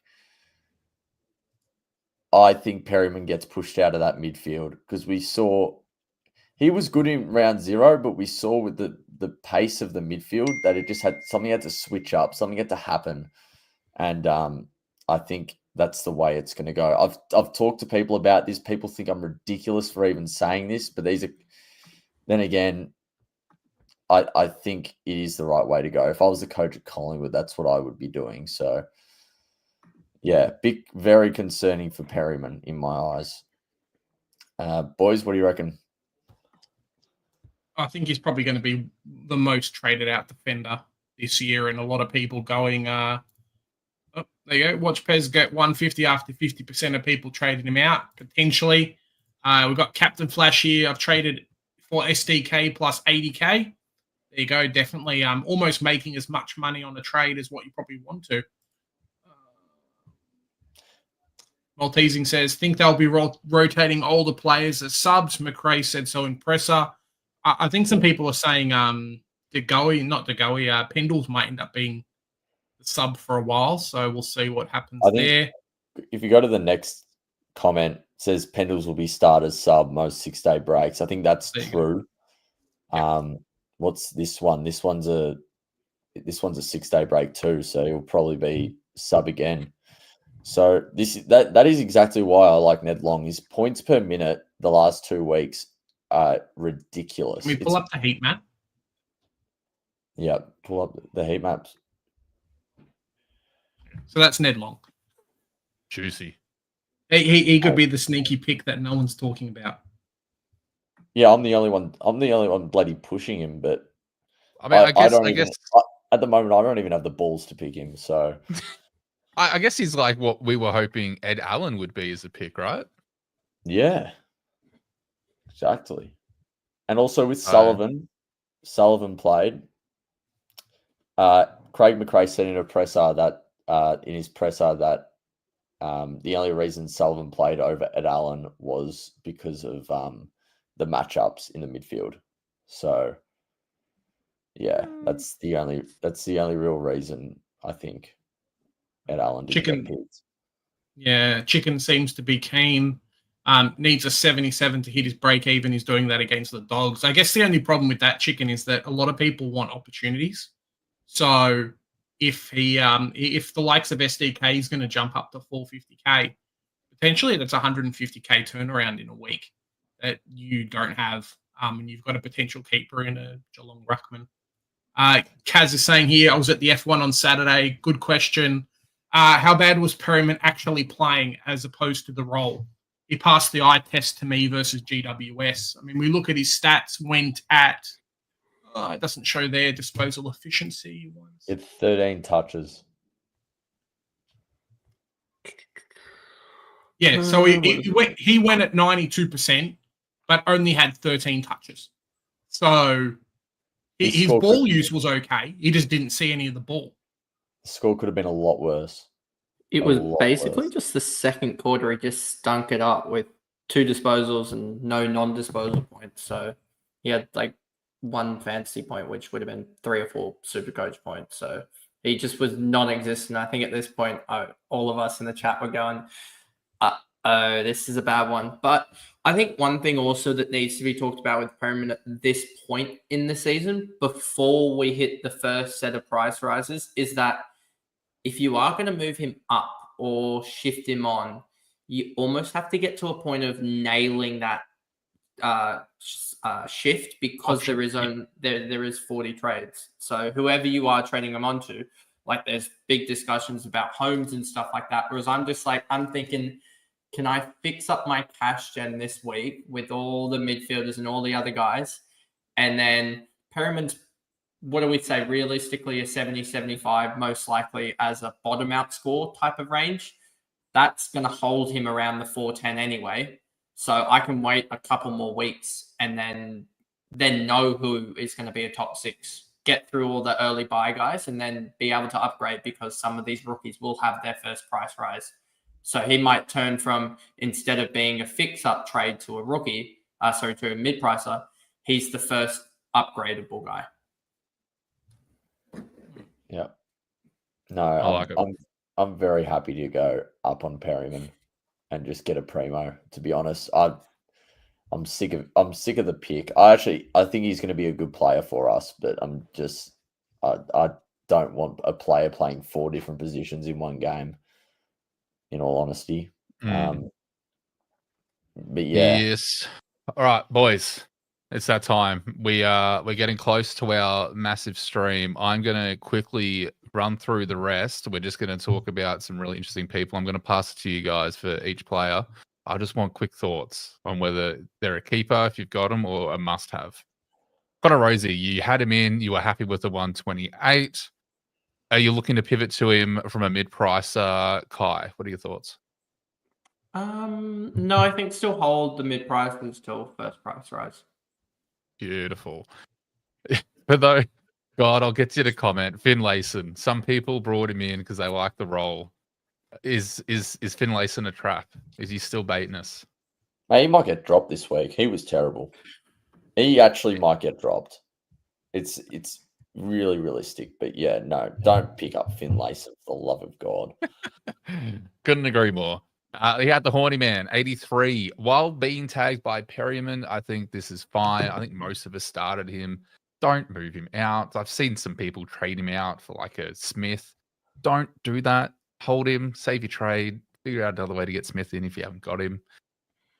We had Sin, if you 60 for a 200 odd rookie. It's not the worst of things. Don't get me wrong. I think you could have spent that cash elsewhere. 9 point the difference for like a trainer, for example. Joe Barry, 140. Disappointingly, 38. Not what you want to see. Logan Evans again. Some of that popped off in preseason. That distribution. 36. Yeah. So Farrell is a smoky. It's a good point, Big J. Farrell is a smoky. Is there something there? What do you think, Big J? Potentially. I mean, like if you wanted to go Perryman to Farrell, I understand. Someone's got to take all the kick-ins. Someone's got to have a majority run. I think it'll be him and Finlayson. Unfortunately, Evans didn't get all the points that he should have got. So for me, it's a no. But I can see a world where people pick him up. Definitely. And the crux of my Supercoach team, Pal Pepper. Oh my goodness. I not keeping if I can avoid it. I swear I told you guys not to go him. You're right. You're right. I got nothing. You're right. I forgot that. I that just went out of my brain. Was like, nah. Sorry. I'm like job security. Perfect. Mature. He's getting old. Perfect. Was named as in the foal. Perfect. Yeah. Nah. They're trash.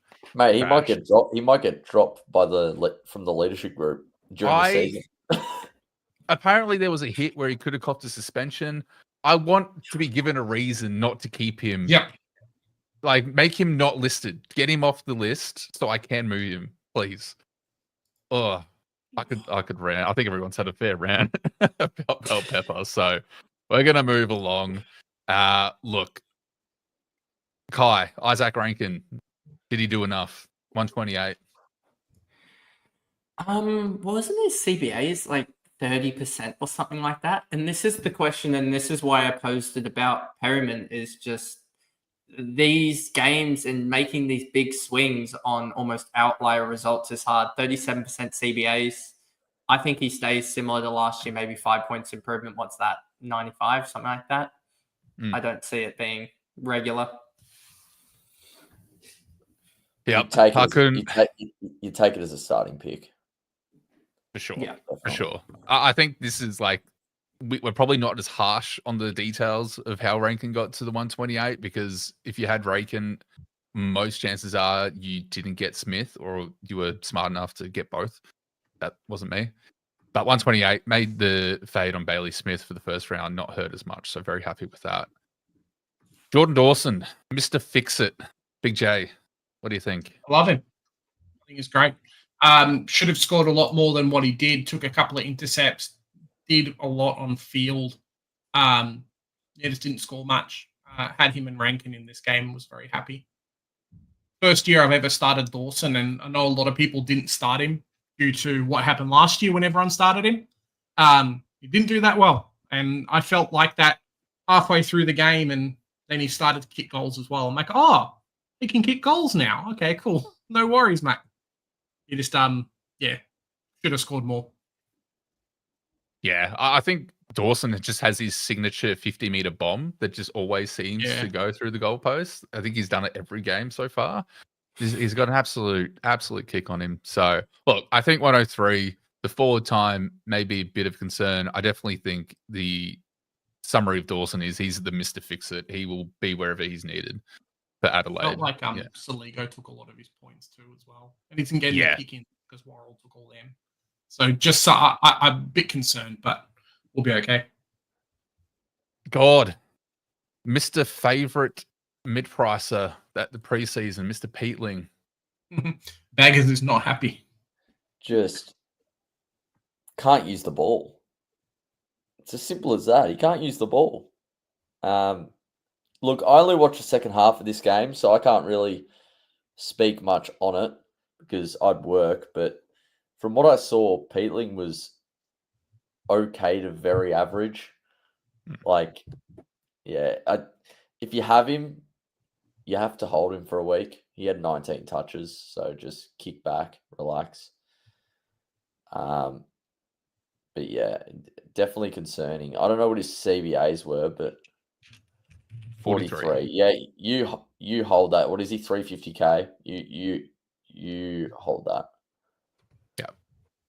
Couldn't agree more. I think if you started him, you have to ride it. The potential is still there for him to have spike scores. I think this was overall bit of a lower count tackle wise, which I think we know is a bit of a generational 0.4 Peatling. So a little bit disappointing. Milera, some of them had him sitting at D6, only a 58 for his price. That is disappointing. Didn't look too bad. Obviously the injury interrupted preseason, played out most of the game, not too bad at all. Draper, we kind of knew was going to be a sub. Only spent 33% time on ground with a 27, so everyone was probably comfortable doing that and missing out. Sanford Curtin, I don't think any of us were really interested in starting him after looking through the preseason. We have the royalty of McRae back in with a nice 127. Could you find any better value? Any better value? I don't know if you can, to be honest, just looking quickly through, unless you could say, I would say in terms of job security, in terms of scoring output, no, there's no better value of what a guy would expect. He's got that inside mid-roll and he's just going to put up 27 and sort of 4 tackles a game for the whole season and end up probably a 110 or 105. And I was saying that, I think, in my video today, being like, we actually have value scoring in the forward line for once this year, that we're not going to be relying on a key forward for an F6, which is going to be so fun just seeing the non-spike games, which Jack, thank you, Bevo, but also at the same time, thank you not for the chaos in your midfield still. Yeah, I mean, I think Bevo could have his own segment in Supercoach. I don't know where we'd put him other than in the bin, but, it is what it is. We'll breeze past NWM and Sinclair. Not horrible. Yeah. Sinclair obviously coming back from interrupted preseason as well. Naz is probably where we would put him. Again, he's just kind of that safe, consistent pick where he's not going to have too low of a floor, but he definitely does have his 51%. So expecting probably a bit more from him. Yeah. I guess 61, so it's not great. Yeah, I definitely would put Naz probably closer to a 105. We just went that cleaner DE. Sinclair kind of was everywhere. Let's look at his heat map just quickly. Yep, it was everywhere. That's all we needed to know. Not really sure what they're doing with him. Wilson, actually, again, awkward price for Wilson, but 91, not too shabby. I will give this to you, God. Rowan Marshall. We obviously had Boyd come in as main ruckman, and Marshall spent some time forward. If he gets forward DPP, are you bringing him in? Yes, definitely. I mean, he's going to drop in price. It's free. If he'll go back to main ruck at some point when players start coming back.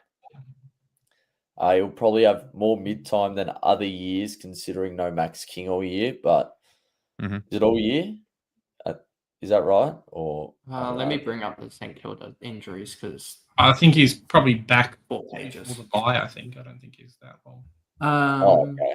Well, I went back this week. King in 1 to 3. This was last week, and then Sharman another 3 weeks away in terms of their key forwards. So, thinking about it logically, right?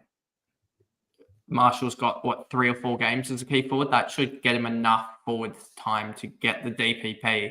Then, right around when he bottoms out, he gets the DPP, and Boyd suddenly has no spot in the team. It's going to be glorious. It will be glorious. It's pretty perfect.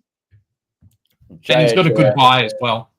JHF, Rankin, McRae, Marshall, Baz. We got and Daniel, mate. Hopefully Daniel can be that F6. But we've already got our forward line. Yeah, you've got about an F to 9, basically, I think, that are all pretty much there and thereabouts. And I just wanted to say, any buy other than round 12, I think is a good buy, Big J. Well, that's what I'm saying. But like, they've got the perfect buy. That's Freo St Kilda. They're the 13, aren't they? With it's Freo St Kilda in there, and he'll have DPP, so you can move some stuff around. There you go. We've got Dacos, Neil, Marshall, Bont, Butters. Yeah, hopefully. Well, we don't know about Bont and Butters' timeline really, so they may drop in points or they may stay the same. Who knows? Yeah, I think it's definitely going to be a staggered list of what Captain just put up because we obviously want them to come back. They're probably going to get managed. We want their price to drop, and then we can get them. So I think it's just going to be a staggered list of, hey, this week we get Dacos, this week, and then next price change we get Neil, then move on, go from there. Blitzing through Steele, again, didn't really have high ownership. Some took a risk, did not pay off with an 80. Unfortunate. Max Hall put his hand up for a viable rookie option. Personally, for me, I am waiting 1 week just to make sure everything is there. Clearly has the scoring potential. Big J, are you looking to bring him in?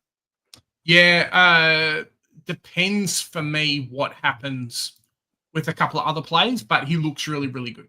So, yeah, there's a few guys. You got Sardis, you got Foss.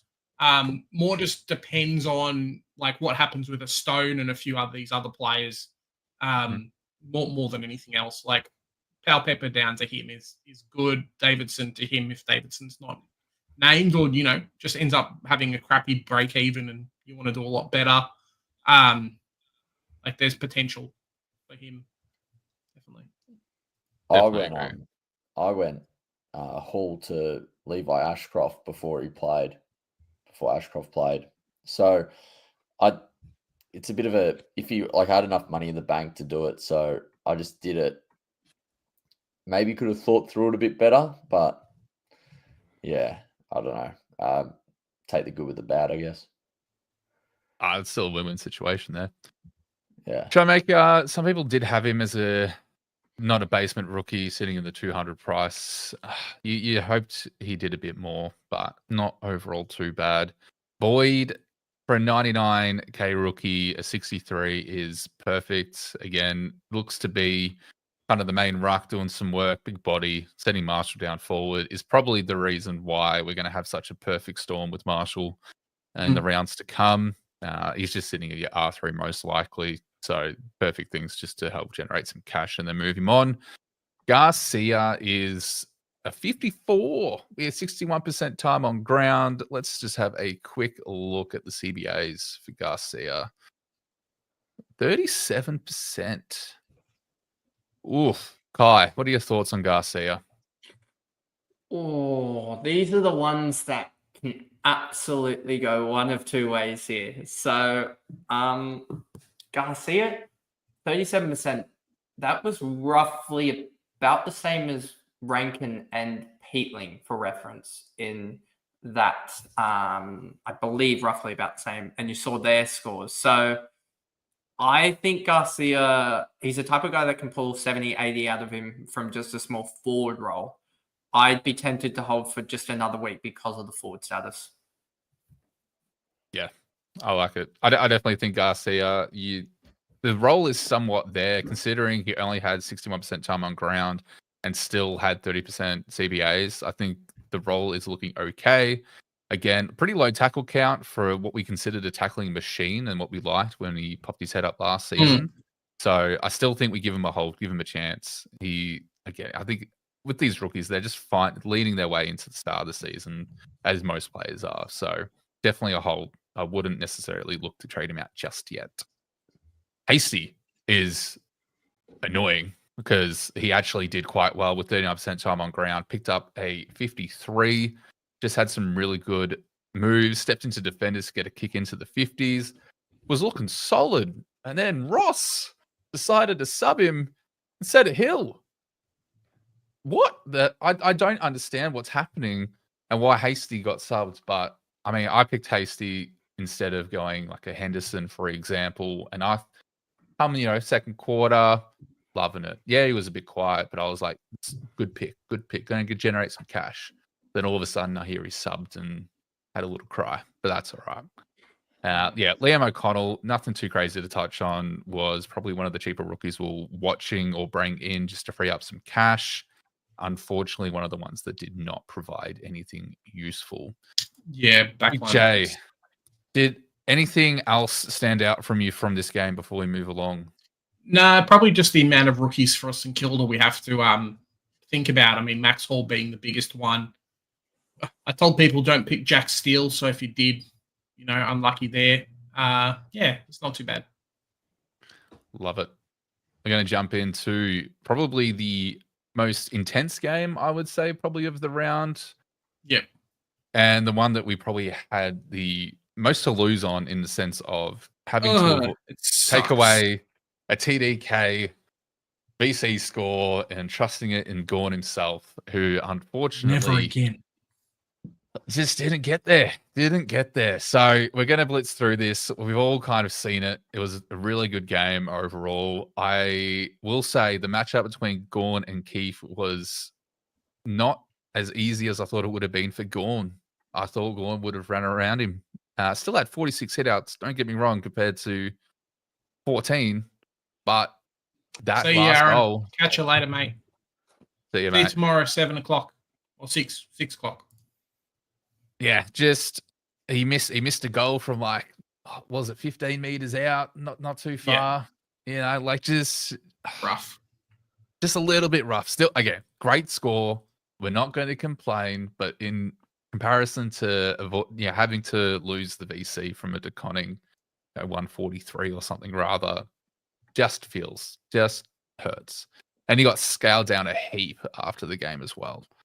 So not fun. But still, if you bring him in, you still hold on to him. Yeah, he's got wits coming up, but after that, he'll be fine. The interesting fact is, Kai, you seem to be our injuries man. We had May go down, and we were kind of wondering who takes the kick-in role. Is Salem potentially one to watch until May comes back? Salem, you know what the problem with Salem is? He's probably going to find a way to get himself injured in the time that May's out. And then suddenly you're like, well, you got another injury, because that feels like what's happened with him for the last 3 or 4 years or whatever. He felt like a 90s guy 3 or 4 years ago, and I just now see him being a 70s guy. So I think this is just a spike game where GWS, what did they kick? 11 behinds was it in the end, or did they have more than that? It was probably 11, I would have to guess. And he had quite a few kick-ins. And he had 5 kick-ins, which is a third of his season total last year in one game. So, yeah, I think this is an outlier score, to be honest with you. May's going to return. And I think also a fact you have to factor in is that Bedford was going to both Petrarca and Oliver. And so when they don't have one of the best taggers in the game on them, I think the midfield gets more of the scoring share, I would put it. Definitely agree. And I think I am going to get the CBAs up for this game as well. A lot of there was some concern, obviously, given that Track had his injury. He is sitting pretty with his CBA attendances. He's not setting. He does spend some time forward for a rest. And I think we see that as a common method of resting players at the moment is they just swing them forward, which is fine, which is good for us because it means they can get a sneaky goal. Track had 2. Yep. But a 98. If you brought him in and started him at his price, you're happy. I think you're happy. Yeah, I think so too. Clayton Oliver, some are getting cold feet. I think he did enough. I think it's okay for the price. He's doing enough. God, how do you feel about good old Clary? Doing enough. That's all we need, mate. He's 450k. You can't. Everyone's got him. Just ride the wave, baby. Ride the wave. I like it. Lindsay as well put his hand up. I know, Kai, you spoke about Lindsay a fair bit. You had your eyes on him. Did you bring him in? Suspended.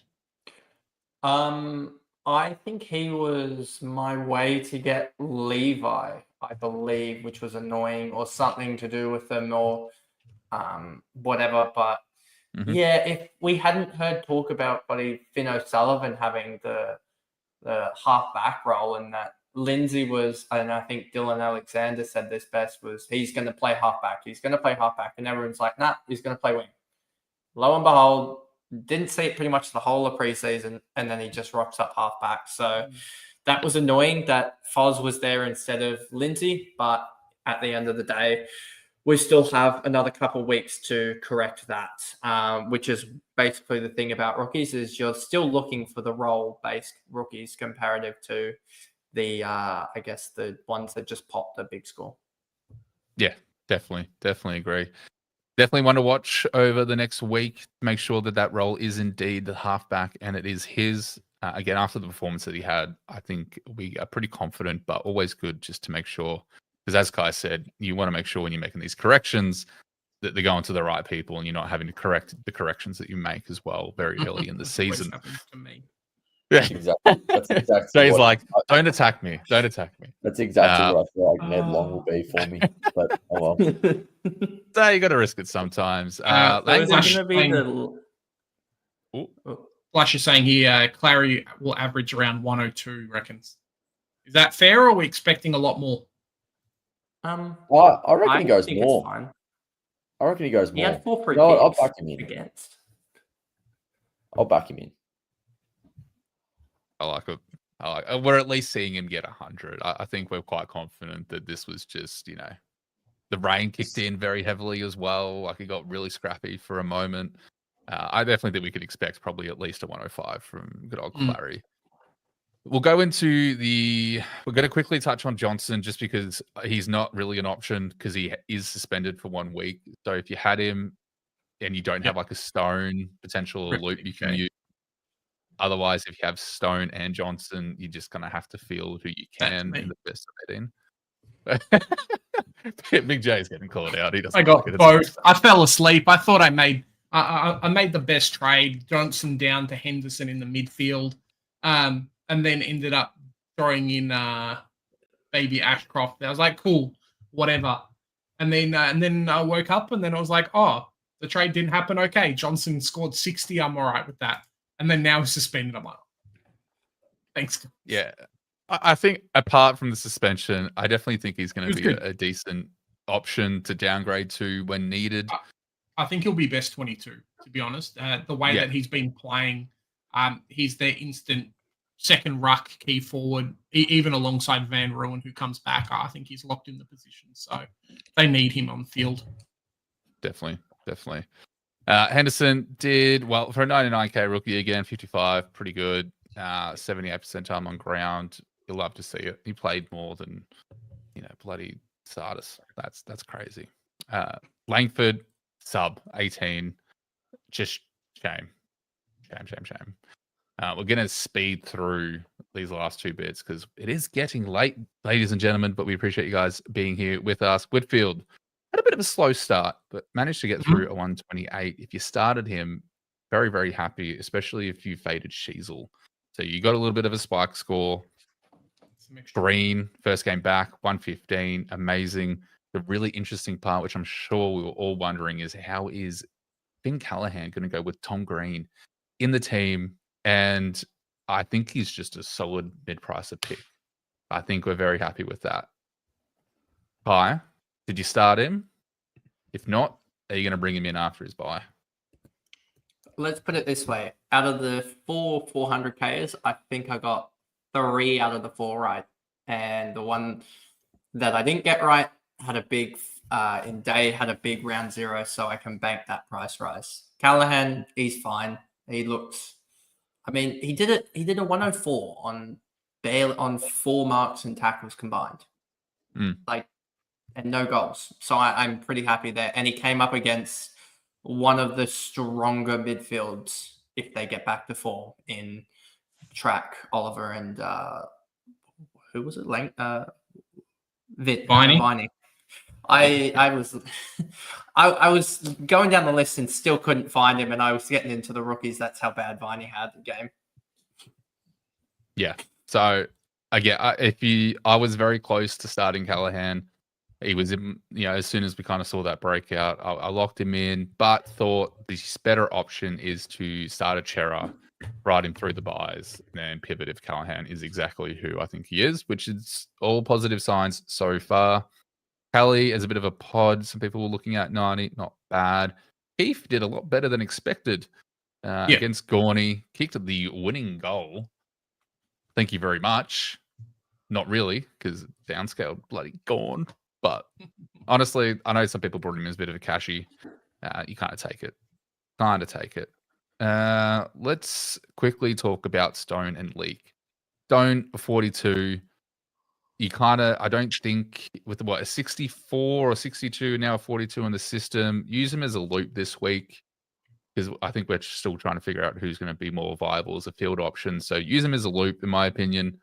Take a better score. Definitely loop him in with Davidson if you have him, just because Davidson does play on the Friday night. You can potentially pick him between like a Hewitt or really sure who else there is, Kako, if you're rolling with one rookie on field. Leak, a 13. God, did you have Leak in your team, or was he already gone? He was already gone. I only had 3 defender rookies, and prior to the Leak spot. So yeah, unfortunate. We kind of knew the writing was kind of on the wall with Leak, with Tom Green coming back into the team, and that just kind of put the final nail in the coffin. Now to another game. Unless there's questions about this game, Big J, anyone else, anything that we need to touch on? No? Just watch out for the rookies a little bit. Kind of sucks. I think GWS may have a few players coming back and move some things around after the bye. So we're most likely lost Leak. We may lose Connor Stone as well and some others. So don't be afraid after next week to you might have to do some rookie corrections on your rookies. So definitely. Yeah. We've really got 2 players to talk about from West Coast. We got Flynn. Most people at flex, unless you were risky, like God, who outscored a Darcy Cameron. Thank you very much. Very lucky. Kicked that goal at the end. And Meek.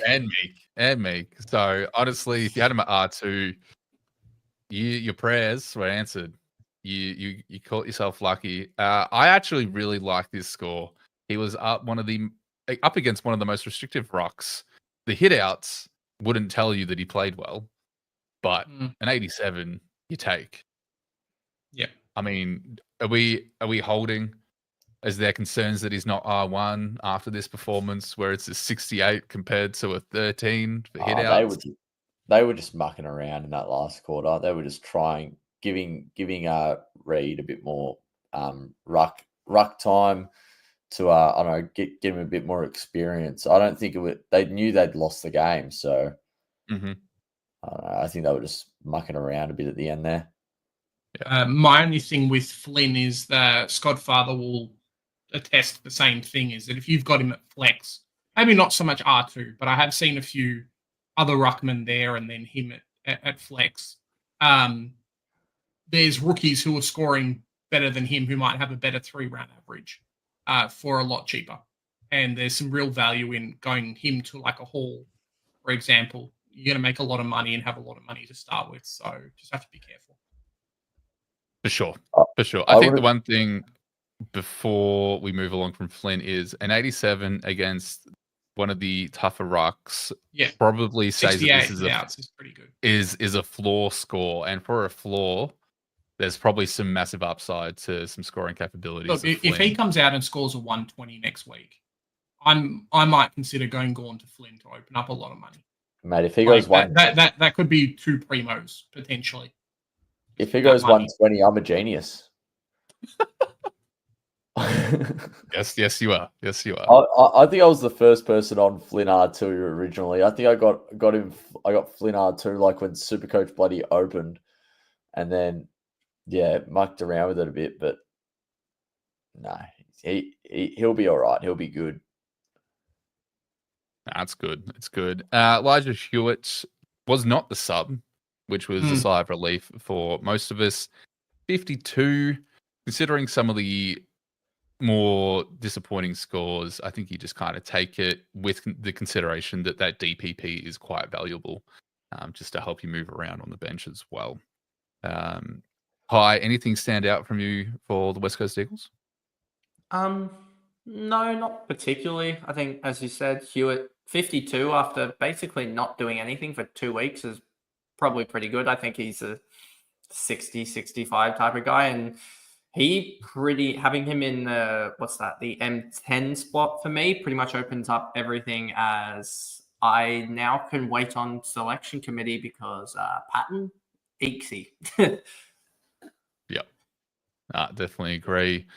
Moving into the Gold Coast Suns, I mean, what an absolute clinic that was put on by these boys. We saw Ab's weapon just dust himself off the shelf and put his hand up again. He wants Abs to come back and call him dad again. Rao, 137. Anderson, 136. Miller, 120. Like the midfield just had a clinic with these guys. Makes you wonder what's going to happen this week. So keep that in mind. You're licking your lips, mate. You're ready for this break game. Let's go. You're looking for the break game to be in the negatives. Mate, if Dunkley can get anything close to what he did this week, mate, I'm a genius. I'm a genius. Rusty Chicken asks here, is Rao first 5 rounds the best mid in the comp? Is this going to be the prediction? We should put this down, see if we can record these and say, cool, write them down, and then we'll go recheck. Do some nahs for the first 5 rounds. What do you guys reckon? I don't know if he's talking like highest score, like best score in the first 5 rounds. Matt Rao.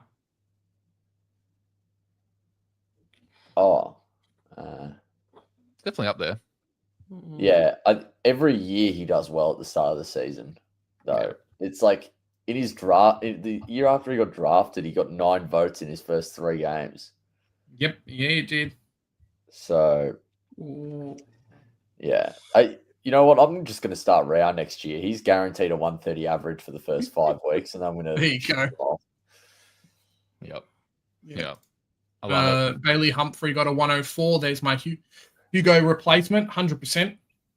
He could be there, man. He was pretty lucky, but he could definitely be there. Definitely. I think Reed also one to watch as well, 100. Whether that, again, purely just helped because Witts was dominating and deserved a rest. Who knows? Really, I don't think there was really anyone else to really talk about from Gold Coast outside of the main boys. No, not really. What an absolute round that was. Big J, let's drive this home with our weekly recaps for our teams. How's this going to work? I don't know how this is going to work. Could just do an overlay. Yeah. Oh, that's not going to work either. 1 second, everybody. Let's appreciate you guys kicking around for almost 2.5 hours. What a nice stream it's been. Kai made it in, ran all the way just to make sure he showed up. Love the commitment. There you go. We made it work. Beautiful. Big J, start us off. You're top of the list. All right. So I scored a 2207. My best player this week was TDK, obviously. It's a shame I didn't have him as captain. Worst player, Sam Pepper. Thank you, Flex. Saved my life. Ranking 66.45. Who's up next? God, run us off. So scored the 2134. TDK, best player. Sam Davidson scored the worst on my team, but I'm going to give a special shout out to good old Perryman. Just like Kai's done down there. But yeah, Perryman, get out of my team. Goodbye. Have a good year. Hope you. I don't think I've seen someone so angry at that, like a player from their own team. Yeah, no. I'm angry at his Supercoach output. I think he's going to be good for Collingwood. Win a flag. Thank you, but get out of my team. Fair enough. Scored for myself, scored a 2263. Dunkley was my savior with that 173. Pal Pepper was the crux of my existence in the team. And managed to get into the top 1% with a 1,113. Now, whether I hold that is very questionable. I will be trying, but we'll see how we go. And Kai, finish us off. Yeah, I ended up on a 2186. I didn't necessarily put the exact top scorers in there, but decided to go the two value players that absolutely popped in DeConing and SDK. DeConing and Smith, I should say. Wow, it's been a big day. And then the worst player again, just based on value and their output, Perryman. But hopefully he can bounce back and almost in the top 10K. But as we know, overall rank doesn't matter. I think the winners from all the last couple of years have been sort of 15, 20K, and they've made a big correction trade so early on. So let's get it. That's 100% it. And I think that's the main takeaway. Don't feel too bad. I'm not letting this top 1% thing go. Like, I've made it. It's not.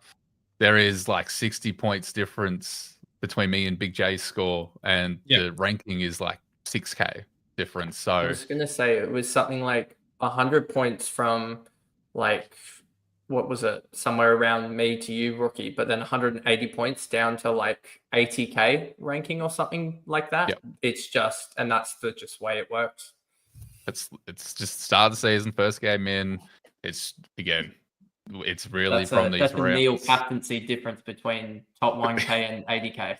It literally is. Literally, if you had like a TDK versus a Neil, that you easily went up like 10,000 at least. So first round in the bag, boys. Guys, thank you very much for watching. If you haven't already, sub to all these guys' channels. All the information's down there under their names. Got their logos there. Boy, it's going to be a fun time. Stay around for the team sheets, I guess. Don't go too nuts. Don't trade out your primos unless it's Peatling and, maybe you want to go crazy and get Dunkley in there, but we'll see what happens. Catch you guys next week. Have a good one.